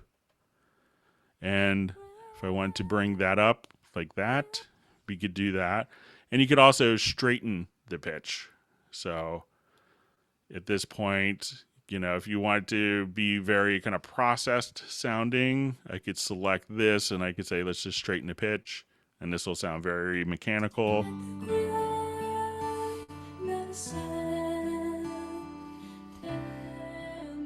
So that could be desired by people, for a particular effect. Now, you could also, if a note is slightly out of tune, let's say if we move this note slightly, if you hold down a shift key, you can freely move notes around.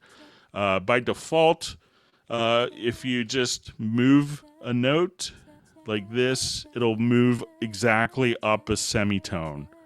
So if it's out of tune, it'll move it up a semitone, but still the same amount out of tune. If you hold down the Command or Control key, that'll move it to be in tune of the nearest pitch. And and there's actual preference for this. So if you go to Preferences, and then under Tool Modifiers and select Edit and Pitch Warp, when we go to Absolute Pitch Snapping, what I like to do is to actually just have none selected. I probably did that wrong.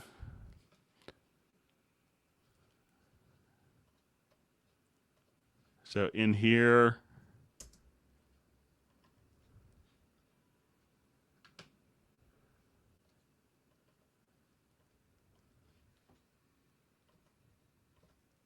so I have it to none. So now as soon as I have a note, I could just nudge it to being in tune. Now, if you only wanted to do like vocal correction on a very specific portion, that's when we could go to your Tab key.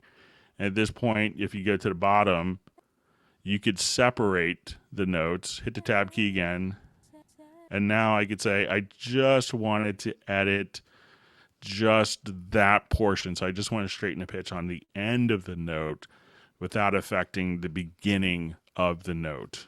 There's also MIDI capabilities. So if I click on the MIDI icon, I could now, and if you wanted to hear the note as you do it, you could actually just kind of play and have this acoustic feedback on.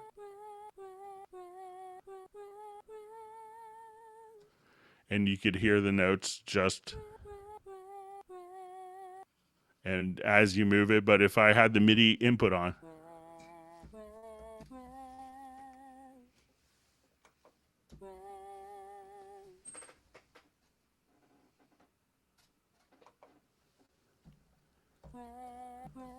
and if, you could obviously set the appropriate octave when you do that as well. But if you wanted to just play it via MIDI, now you could also just kind of take different portions of the file here, and let's say sometimes you may notice that it's not quite synced up with the waveform here. So this is when sometimes you may want to go into segments mode, and let's see if I can remember so if you see this waveform kind of start, if you just kind of grab its edge here, I think, I'm trying to remember what the key command was, but if you kind of, let me see if I remember what it was.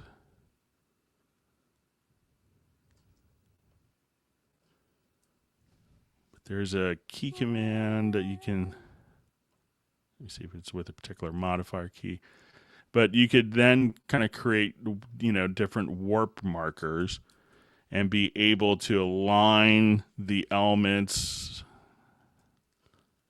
Let me just see if I need to be in. So if you wanted to, move your different elements, and I think in segments mode, that you could align kind of like a different warp marker. Let me just see if I remember how to do that. But if that's off within the snap mode, you may, or within the segments mode, trying to remember what the key combination is, but you could set kind of a new warp marker point. So if you see this represented before the waveform, and then if you wanted to kind of start all over again, you could just click on reset pitch and warp changes, and you can go back to square one. So it's kind of a quick overview on some of the different, tuning options that you do have in addition to working with it directly within the, generating the harmonies as well.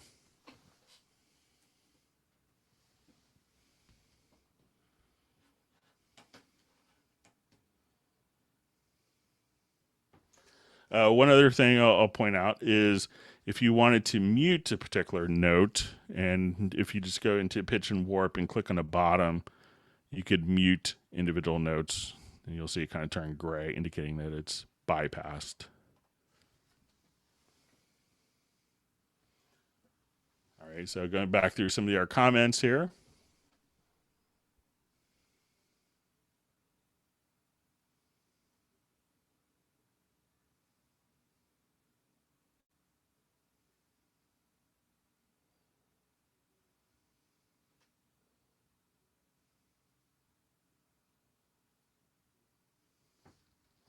All right, so we had a question on, is there any difference between group channels and effects channels? I think there used to be one minor distinction, and that may have been changed. So let me just quickly jump back on this project.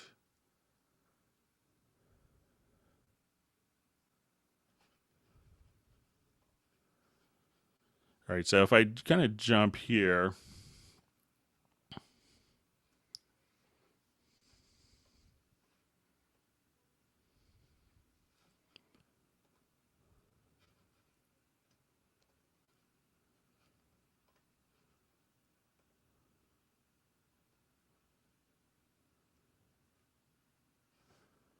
right, I'm just going to add a group channel.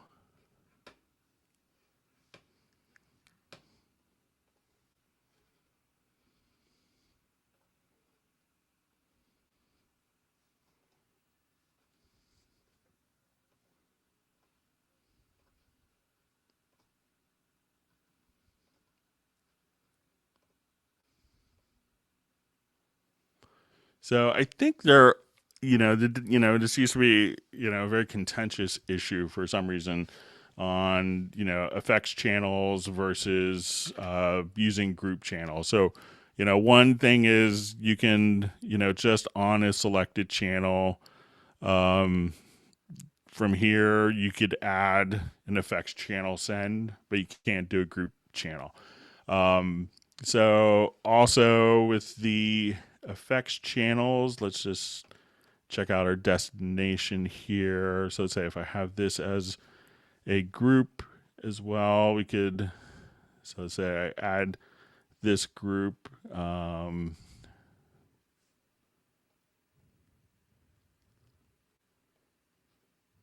So one of the different distinctions used to be that you couldn't pan from here to groups, but that's been added. And I think that there might be, so if I have this done here, I'm just seeing if there's any differences.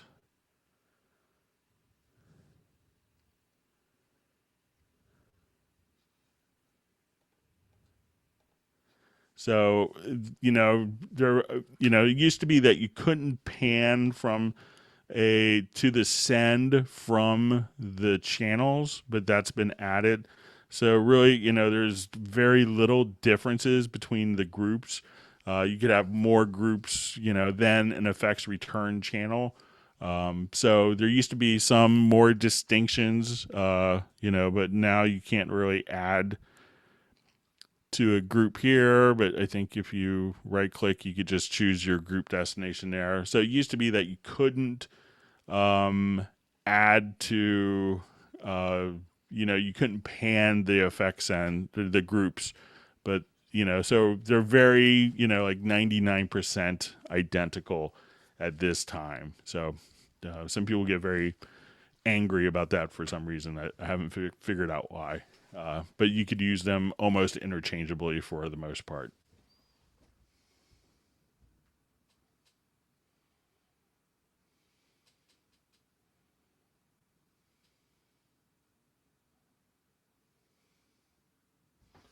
So, we had a question, is there a way to delete a block, maybe parts that were, have, bleed through. So if I just kind of come here, you could, just, again, it's Shift X if you wanted to. So if we have this selected and then just simply mute out different sections of the audio, some people would like that method for doing it. Some people will just take a range selection here, especially like for breaths. You could just kind of come here and if that was like an annoying breath, you could switch to your object selection tool and bring up or down particular phrases if you wanted to. So we just say, let's come here, Shift X, switch the tool. Then you could do stuff like that very easily. So I mean, you could obviously erase it as well if you wanted to. Erasing or muting is pretty indistinguishable. So those are some of the things that you could do to get rid of like bleed through on tracks. So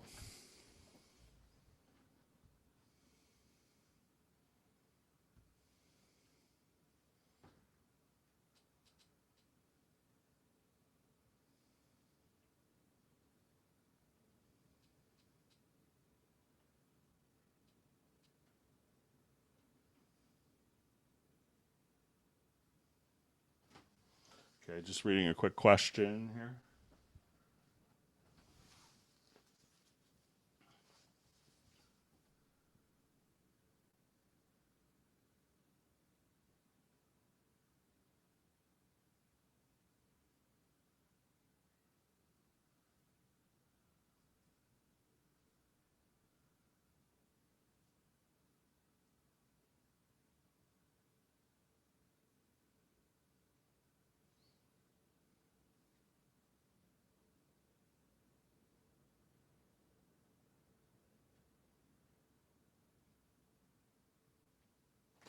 All right, so I'm seeing a question about setting up a quad temp and trying to figure out how to switch it to stereo, swapping between the two mixes, so I could monitor and bounce a folded down quad in stereo mix of this as well.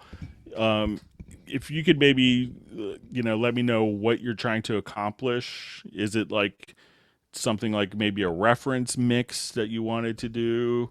If you give me a little more details, that'd be helpful, and I could go through that for you. So I just want to make sure I don't go down the wrong rabbit hole.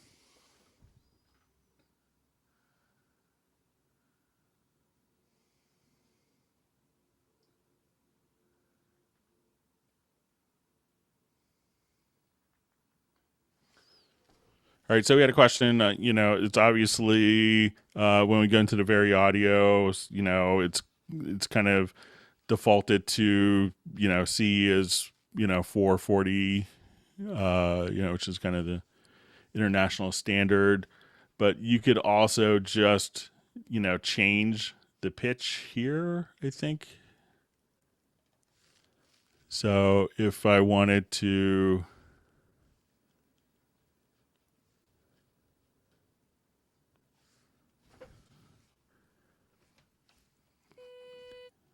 so let's say I grab my,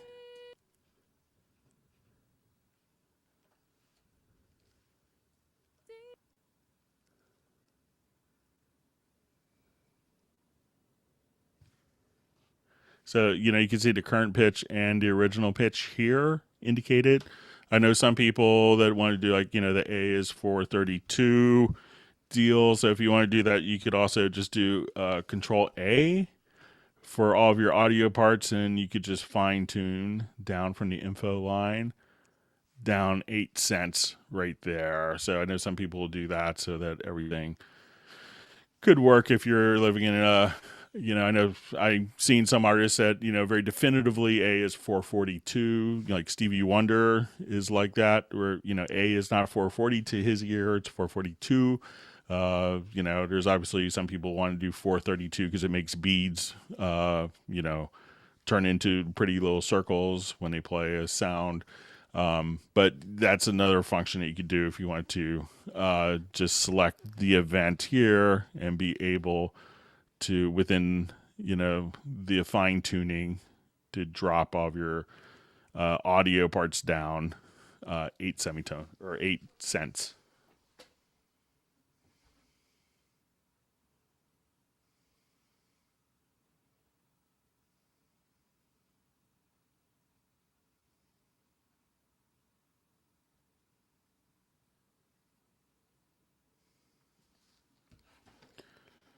All right, so a question just about muting. Let me just see.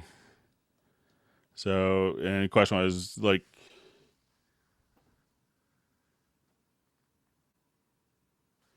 that they won't be unmuted with the mute tool. So it seems like it's the behavior is toggling based on the selection there with the mute tool. So it's muted or not muted. So I could be misunderstanding the question.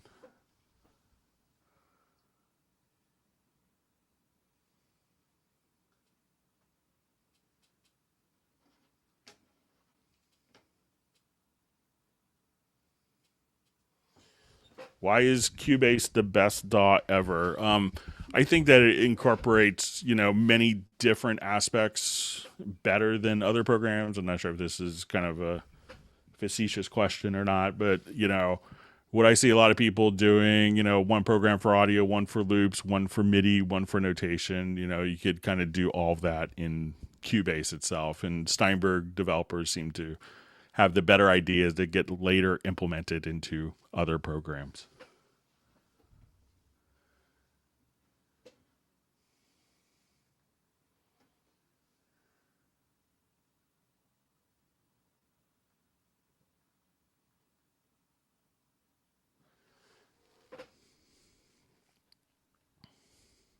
Okay, so we have a groove agent question. So let me just create an empty one about when they record patterns, that groove agent is only recording the one pattern note as opposed to the different instruments. So let me just jump here.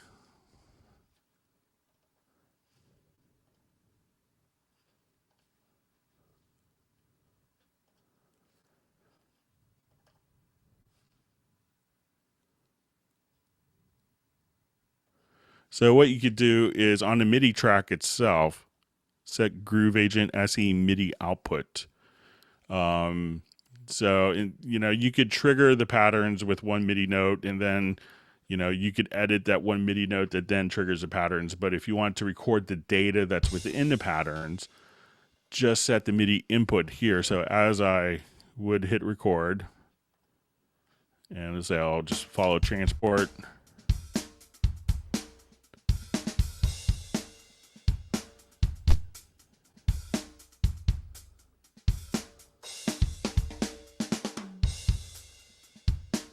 And let's say I just have it be more complex.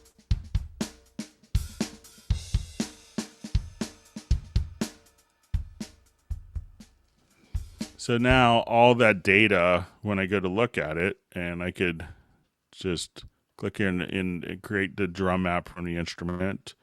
And now when I double click, now all of the MIDI data that Groove Agent was playing, that the patterns have now been automatically recorded directly back into the program.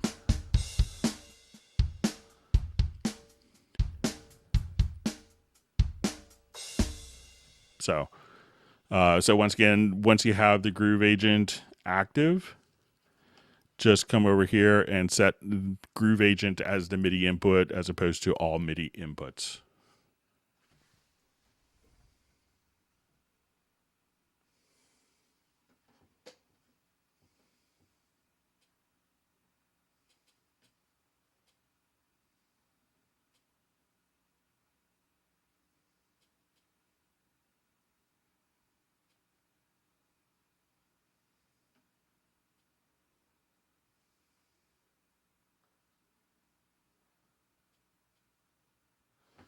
Okay, so we had some clarification on the quad to stereo. So if you're mixing for film and you're doing quad, which is very common, within the control room, so let's say if I come here to my studio outputs, I'll go to my audio connections, and we want to be able to monitor in stereo or quad, we can now just come here. So I want to, let's say I go to my outputs. I wanted to have we'll not add a stereo output. Sorry about that. Let's add a quad bus.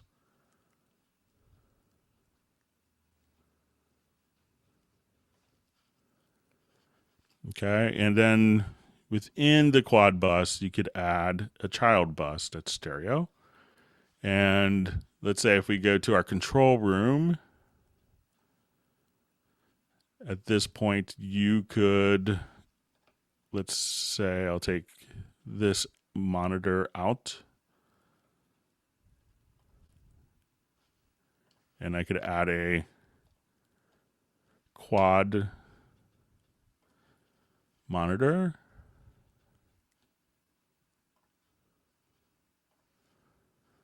Okay, so we'll just call this quad.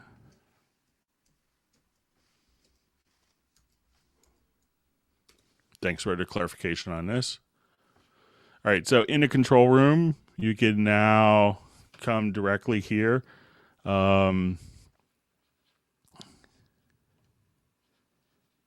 let's say if I go to my monitors tab, I could come here. And I'm just going to put this. If you're doing quad, you want it to be kind of the first setting here. So let me just get rid of these for now.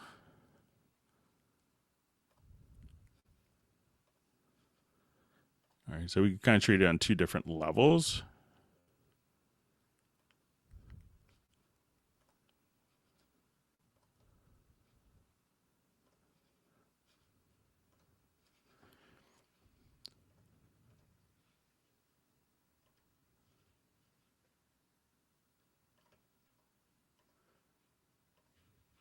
Okay, so within the control room,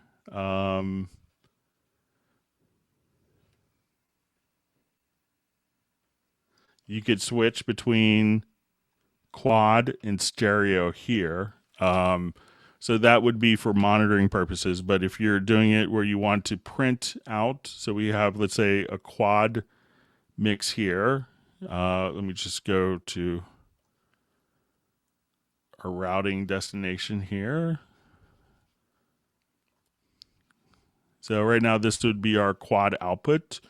You could also treat kind of the child bus independently, but one of the inserts that's really helpful on this is when you go to surround, you can say mix 6 to 2.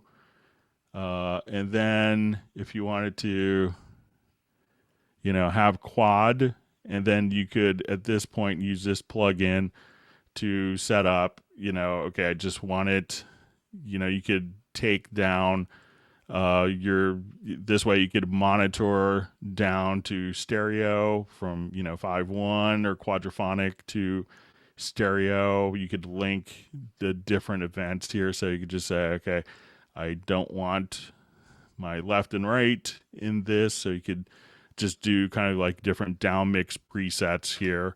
Also, when you go to route out to your quadraphonic out, you could also just route this out to the stereo out, which is the child bus within that as well.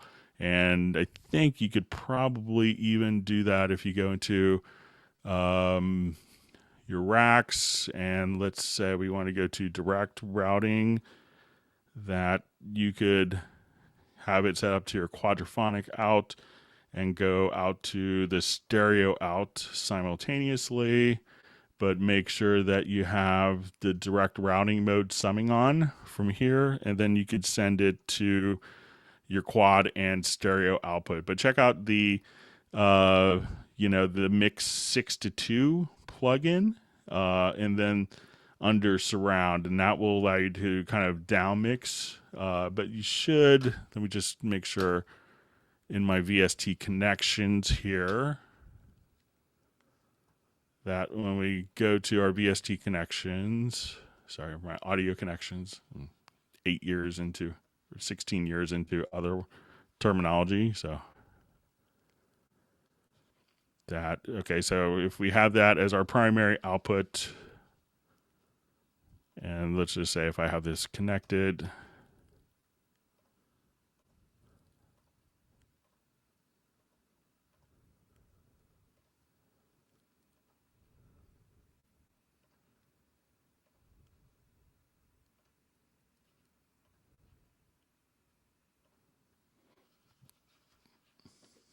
that to monitor, okay, so if we come here to our down mix presets, that you could just kind of go to quad or stereo or mono from your different down mix presets. But check out your mix 6 to 2, and that way you could have it automatically be bussed out to quadraphonic or to stereo from within the plugin, depending on your plugin settings, and that will do all the down mixing for you.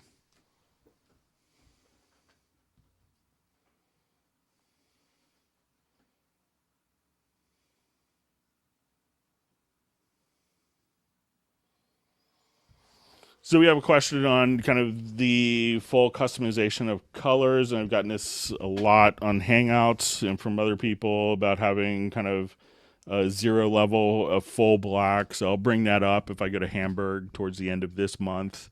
So, but I don't think that you could currently do it. There's a lot of options, but I don't think that's one. But I'll kind of reiterate that desire to them if I go to the office this month.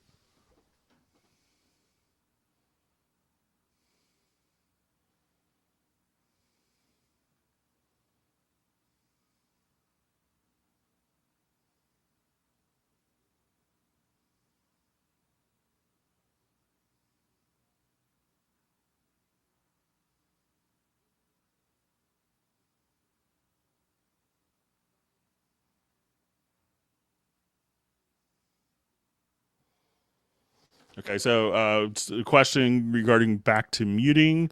So if you had, let's say, a number of events that were muted or not muted, and clicking on it with the mute tool would automatically kind of toggle the mute status. So if I come here, that and click, well,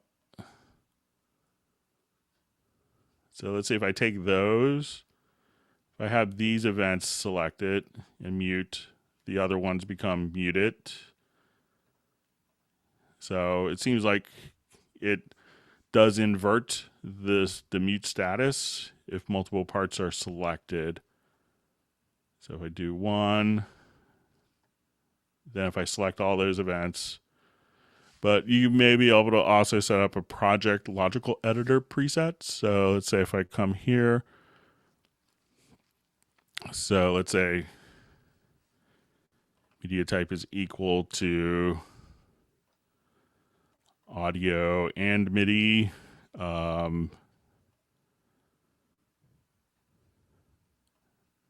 Track operation, mute, toggle. So that way you could have a project logical editor preset set for anytime you want to transform any of the events that are audio or MIDI and toggle the mute status if you wanted to. So again, just go to project logical editor and then you could check out these settings there.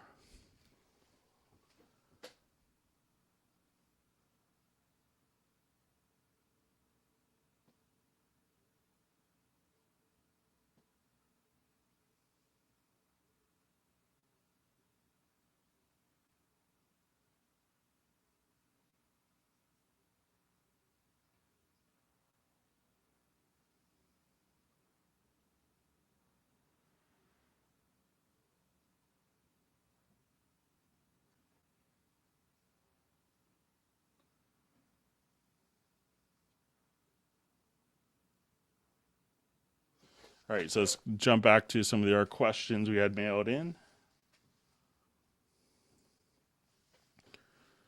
All right, so we had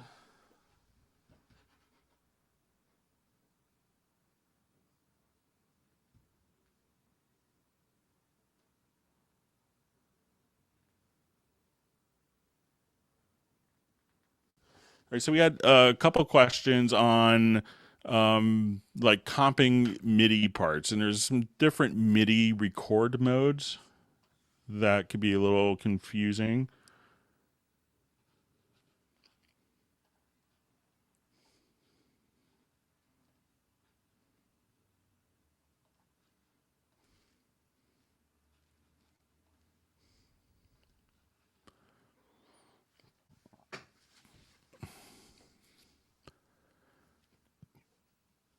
Okay, so let's say if I wanted to do a quick, like almost like a cycle recording for MIDI.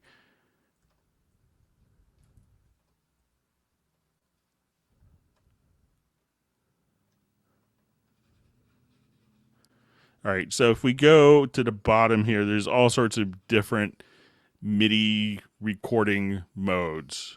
So we'll have some for MIDI cycle recording mode and some for new parts. I just want to check one or read this question one more time.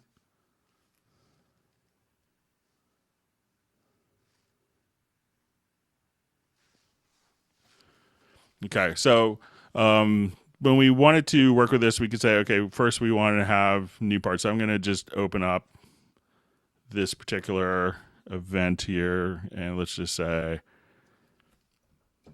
okay, I wanted to record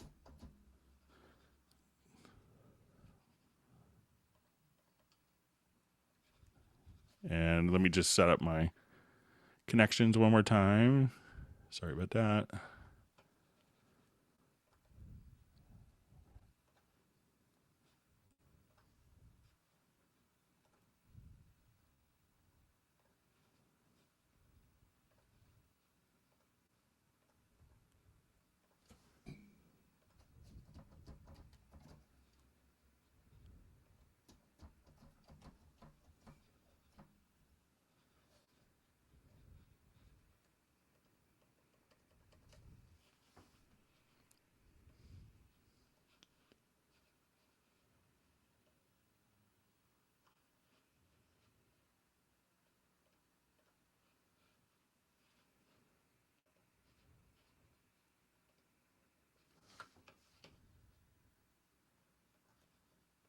All right, just check my audio connections one more time.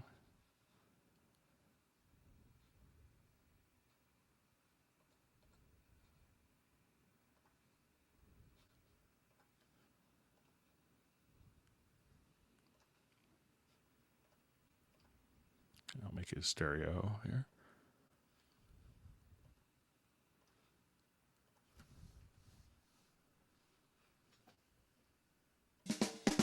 Okay.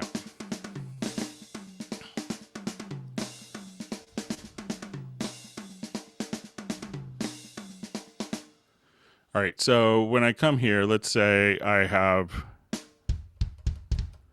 okay, so let's say I wanted to do quick MIDI recording of this particular one. So you could actually, it's a little secret I'll show you. If we come here, we could actually just, let's say I just want to record kick.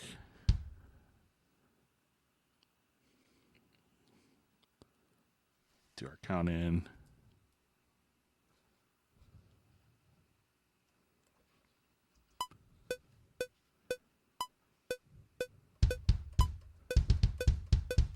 All right, so I can see the MIDI data up here. Now, when we come here, and some people will say, why don't I see it when I'm recording inside the editor? Just have this particular icon turned on and it'll record in real time. So if I wanted to undo that, I could say, let's record directly in the editor. So if I just hit record, then you could have that data appear directly in. So when we look at our different MIDI recording modes, if I have merge on and I come here and let's say I hit the snare,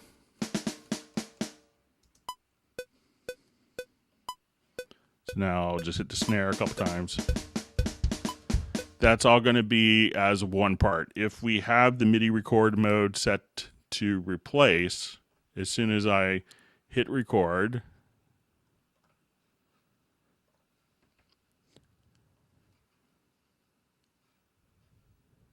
I'll say,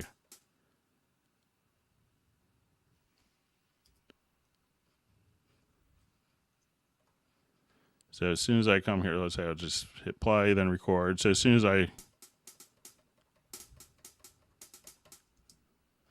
then it's going to replace everything that was underneath that moment in time. If I come here to create new parts, anytime that I will record some new data, it's going to create a part that's overlapped but distinct from the previous part. So that will create a new part that's layered. And if you wanted to, you could kind of look at those parts directly in if we do kind of a stacked record mode. Now there's different record modes when we get into stacked record mode. So if you want it to be like the audio, we could just do stacked and the other ones are muted. So if I come here, let's erase this event and I'll just do a quick, just create a quick part here so I could,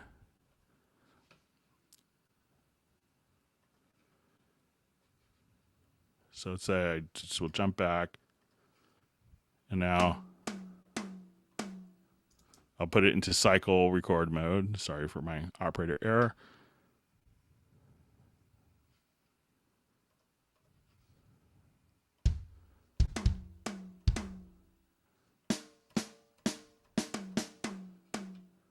So as I do this,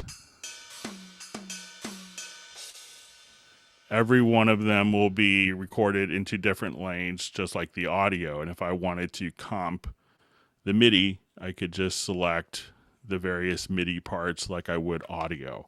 So it all kind of goes down to where you could have different MIDI record modes for new parts, merge, replace, mix, over, and cycle mode, where you could do mix, overwrite, keep last, or do a stacked record mode. So, and that's available directly here for your MIDI record modes. And there's also an AQ, so if you wanted to quantize on input, you could do that as well directly from the same window.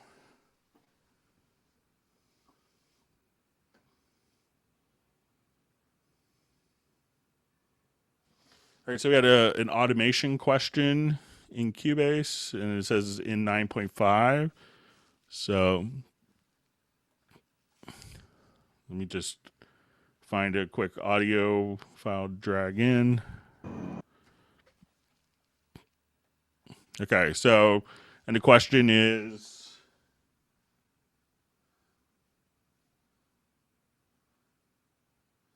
I select a portion with the range tool.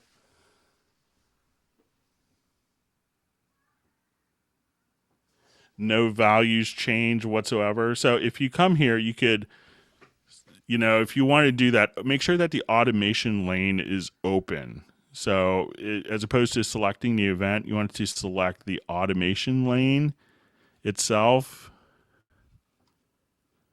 So it sounds like, if you select this tool, you could split and then kind of raise the values. Or if you just have the automation lane open, you could select a range of the automation and be able to edit that. And that will allow you to tilt, to do, if you switch curves, you could come here to the object selection mode. But instead of, make sure that you're not selecting the event, but that you're selecting kind of the range of the automation here, and then you can edit and tilt and put in different curves of the automation using that and a combination. So if you have 2 points of automation, you could just go there or adjust the curves accordingly, like so.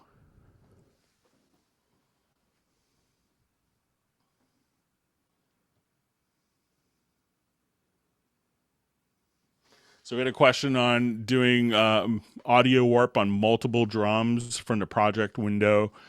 Currently, you still have to do it one at a time. I did see this as a question on one of the Steinberg user surveys.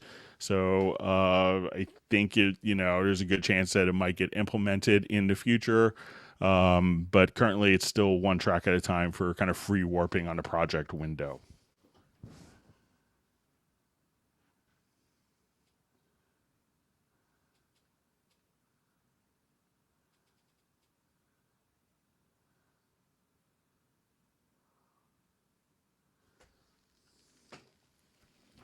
So we had a question about soloing inserts. So let's say if I just had a bunch of inserts on, I think you could bypass them all. Let me just.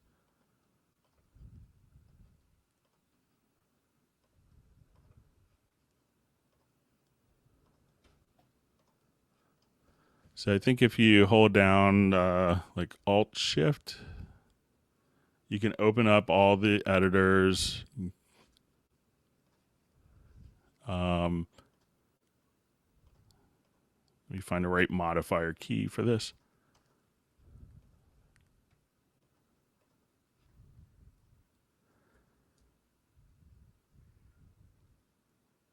So if you hold down Option,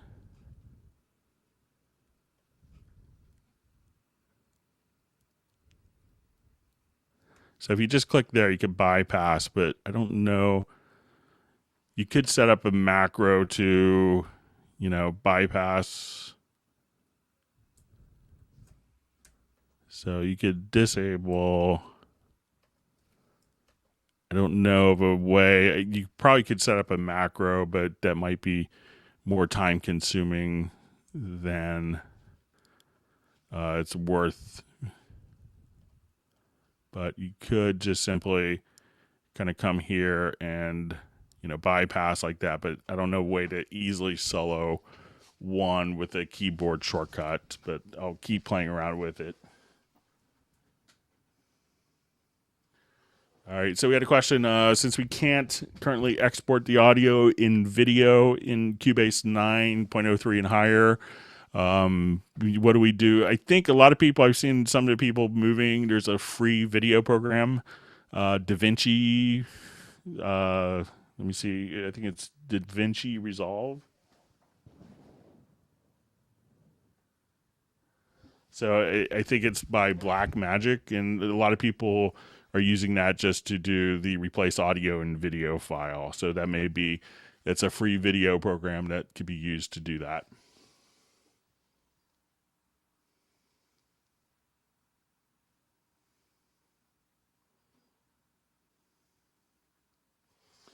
So we had a question, in the about setting up a VCA fader.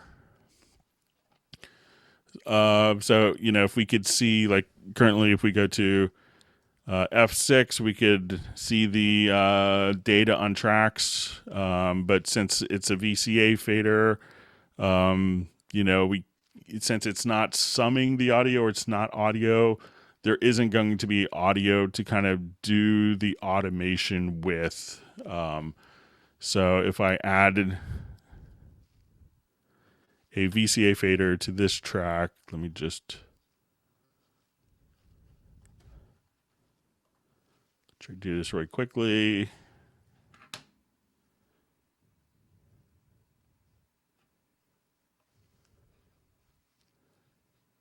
That, the VCA, since it doesn't have the audio event associated with it, won't necessarily do that. But you can, with the VCA fader and the automation, if you put it directly underneath, you could see kind of the result visually here of the VCA.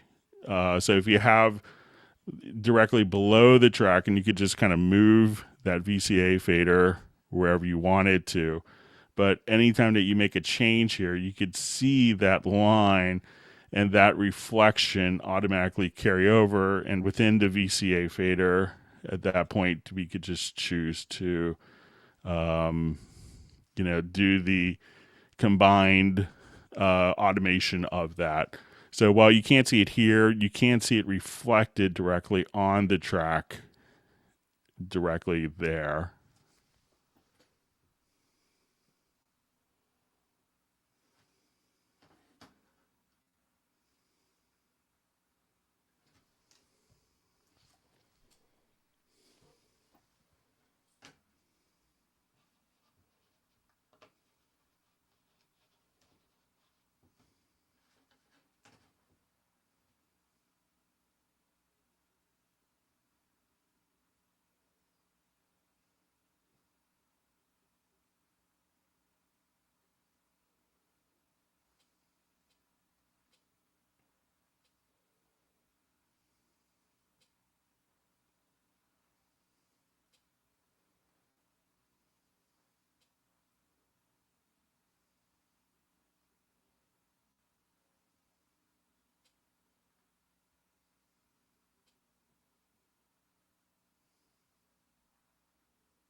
All right. So we have in Nuendo, we could, we see different range selections for A and B.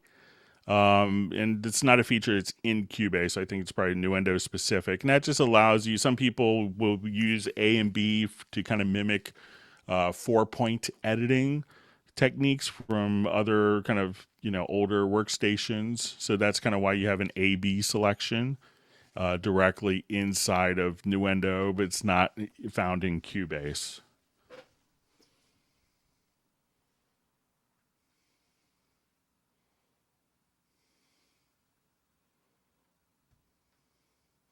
Okay, so we had a question about Very Audio. So Very Audio uses a very specific algorithm currently, so that's why you can't, and it's kind of the optimum algorithm for voice that's used for that. So there's a real intrinsic part.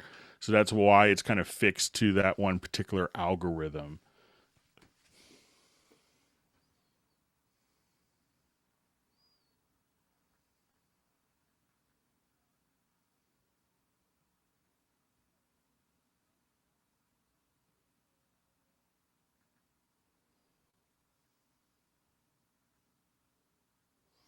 Okay, so we had a question about combining like an effects end and a track to VCA. So let's give it a shot. So let's say if I'm here, let me add, I'll select this, I'll go to my sends here, and let's add an effects channel. So let's say I want it to be a delay.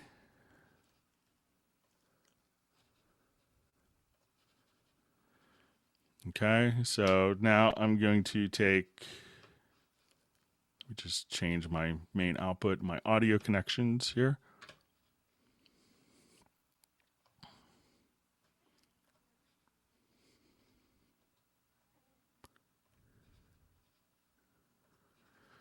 Okay, so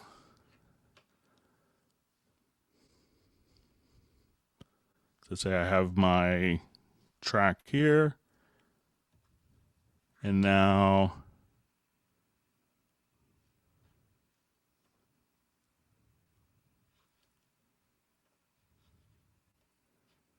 let's see if it'll allow us to do it again.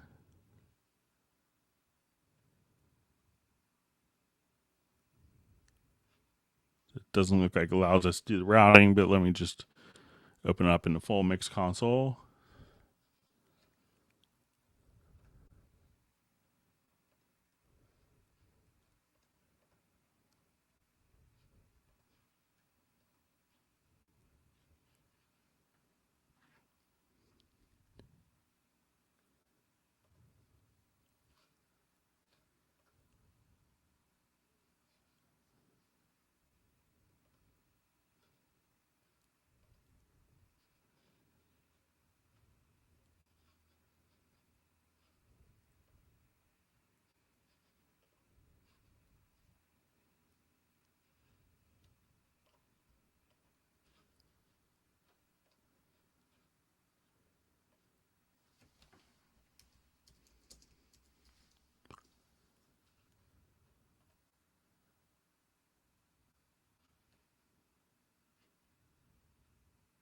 So it doesn't look like the effects channels can get routed to the VCA, which kind of does make sense in retrospect.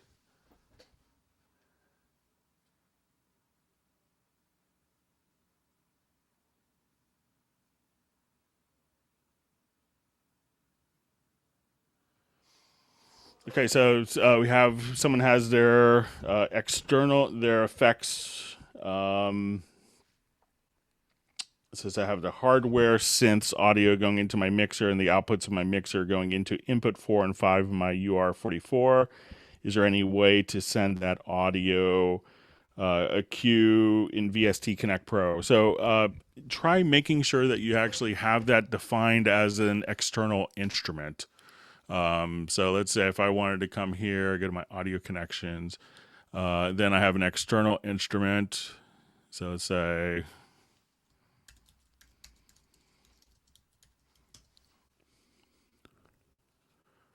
all right, and let's say it's into 5 and 6.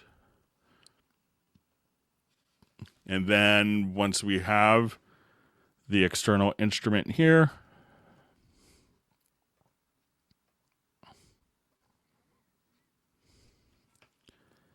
and now that we go here, we could go to our racks.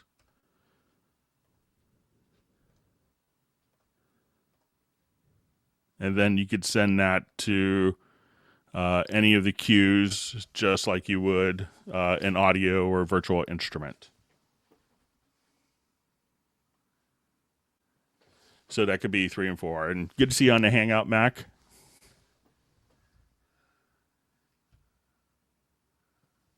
So, and then that should be routable anywhere you want to go.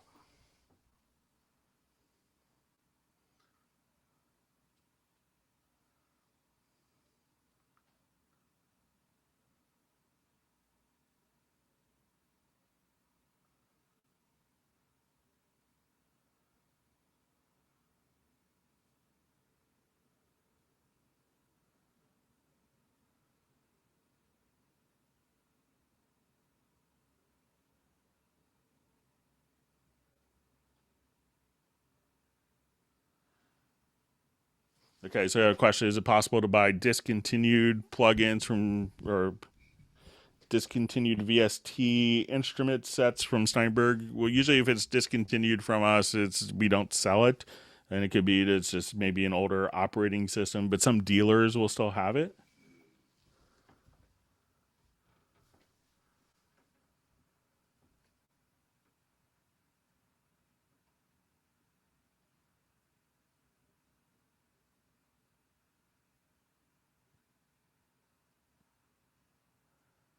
All right. Well, we've gone for a little over 3 hours. I'm gonna have to go pick up my son from school.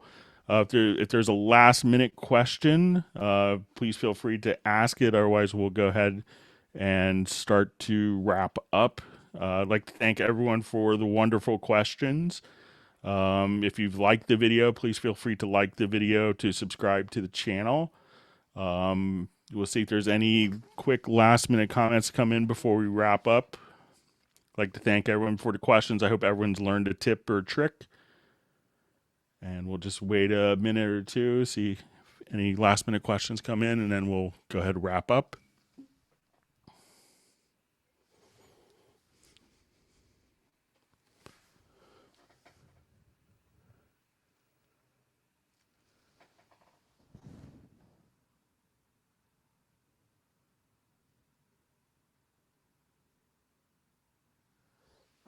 Definitely good to see you on the Hangout Mac.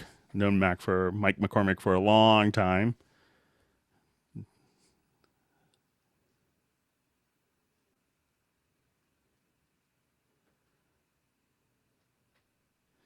So I say a quick comment about Hangouts directly for Hallian. If you have Hallian specific questions, just please feel free to ask. We could answer any Hallian questions as well. So, it's any Steinberg topic, really.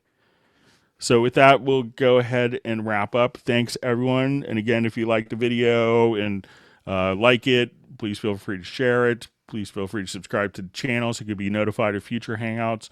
I'm going to be doing a lot of traveling for the next couple weeks. I think we may do just towards the very end of April for the next Hangout. I'll have to kind of see how travel schedules. But I have a bunch of trade shows coming up. But thanks everyone for hanging out, and we'll see you guys next time. And then we'll go ahead and wrap up. Thank you.